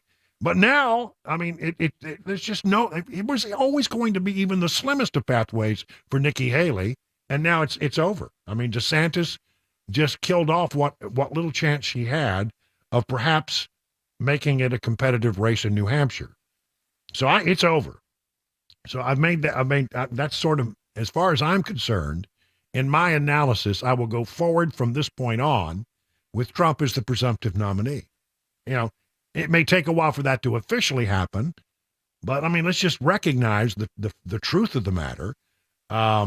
It's over for everybody except Donald Trump, unless something happens that we don't all see. So here's a story about that from the Washington Times. The first in the nation primary on Tuesday will give Nikki Haley and her Never Trump supporters their last best chance to trip up Donald Trump's march to the Republican presidential nomination. But the polls show the movement may be dealt a fatal blow or become seriously handicapped. He's on track to win by large margins in the Granite State. That's sort of my same assessment I have. Meanwhile, the question is, what about these states that have been trying to keep Donald Trump off the ballot? Where are we? Remember, the Supreme Court is taking a look at the Colorado case, which will inform all of these other cases. But there's a story in the Daily Caller which sort of goes through all this. It's about the 14th Amendment, Section 3, the 14th Amendment, the Insurrection Clause. Listen, I don't believe there's anything to that, but let's just go see where we have them pending. After all, the Supreme Court did a stupid thing today. Who's to know what they might do going forward? Lawsuits to remove Trump from the ballot, most lately filed by voters backed by left-wing organizations, have been dismissed in the following states: Oregon, Nevada, Wyoming, Minnesota, Michigan, Rhode Island, Washington, Arizona, Florida, and West Virginia. Washington State became, on Thursday of last week, the latest state to reject a challenge after a Superior Court judge, Mary Sue Wilson, no relation, dismissed a lawsuit against the state Secretary of State seeking to keep the former president off the state's ballot. In several states, plaintiffs in the case voluntarily dismissed their suits: Utah, Idaho, Montana, Kansas, Oklahoma, Connecticut, Pennsylvania, New Jersey, and Delaware. So anyway, it's still ongoing, but we're waiting on the Supreme Court to come up with a ruling. I sort of take the position that Ted Cruz took And Ted Cruz is a great legal mind. I mean, a real great legal mind. And he says he thinks there's about a 70% chance that the Supreme Court come back 9-0, saying, the insurrection clause does not apply in this case and just kill it. But, I mean, I would have thought that the Supreme Court decision today about the border would have been more favorable, and it wasn't. Meanwhile, in Trump world, Fulton County Board Commissioners launch an investigation into Fannie Willis. This is the woman who's bringing the case against Donald Trump in Fulton County, Georgia. And so now the County Board of Commissioners has decided they're going to launch an investigation into the allegations of an inappropriate relationship with the special prosecutor she hired for the case. It's going to be an interesting thing. I mean, there's little doubt they now have plane tickets with names on them. They got all kinds of receipts, and I mean, it's very, very clear that she had some kind of relationship with the guy she hired to prosecute Trump. By the way, a guy that she authorized the payments of $654,000 to. And that's not going to work out well. And the judge has unsealed the divorce case of the prosecutor, Nathan Wade. His wife is the one who brought this out and let everybody know about it, saying, I think that the DA and my ex-husband or my estranged husband have a little thing going on here. And so that is unsealed. However, they did postpone a deposition in that matter today. It is now 50 minutes past the hour of 6 o'clock on Super Talk 99.7.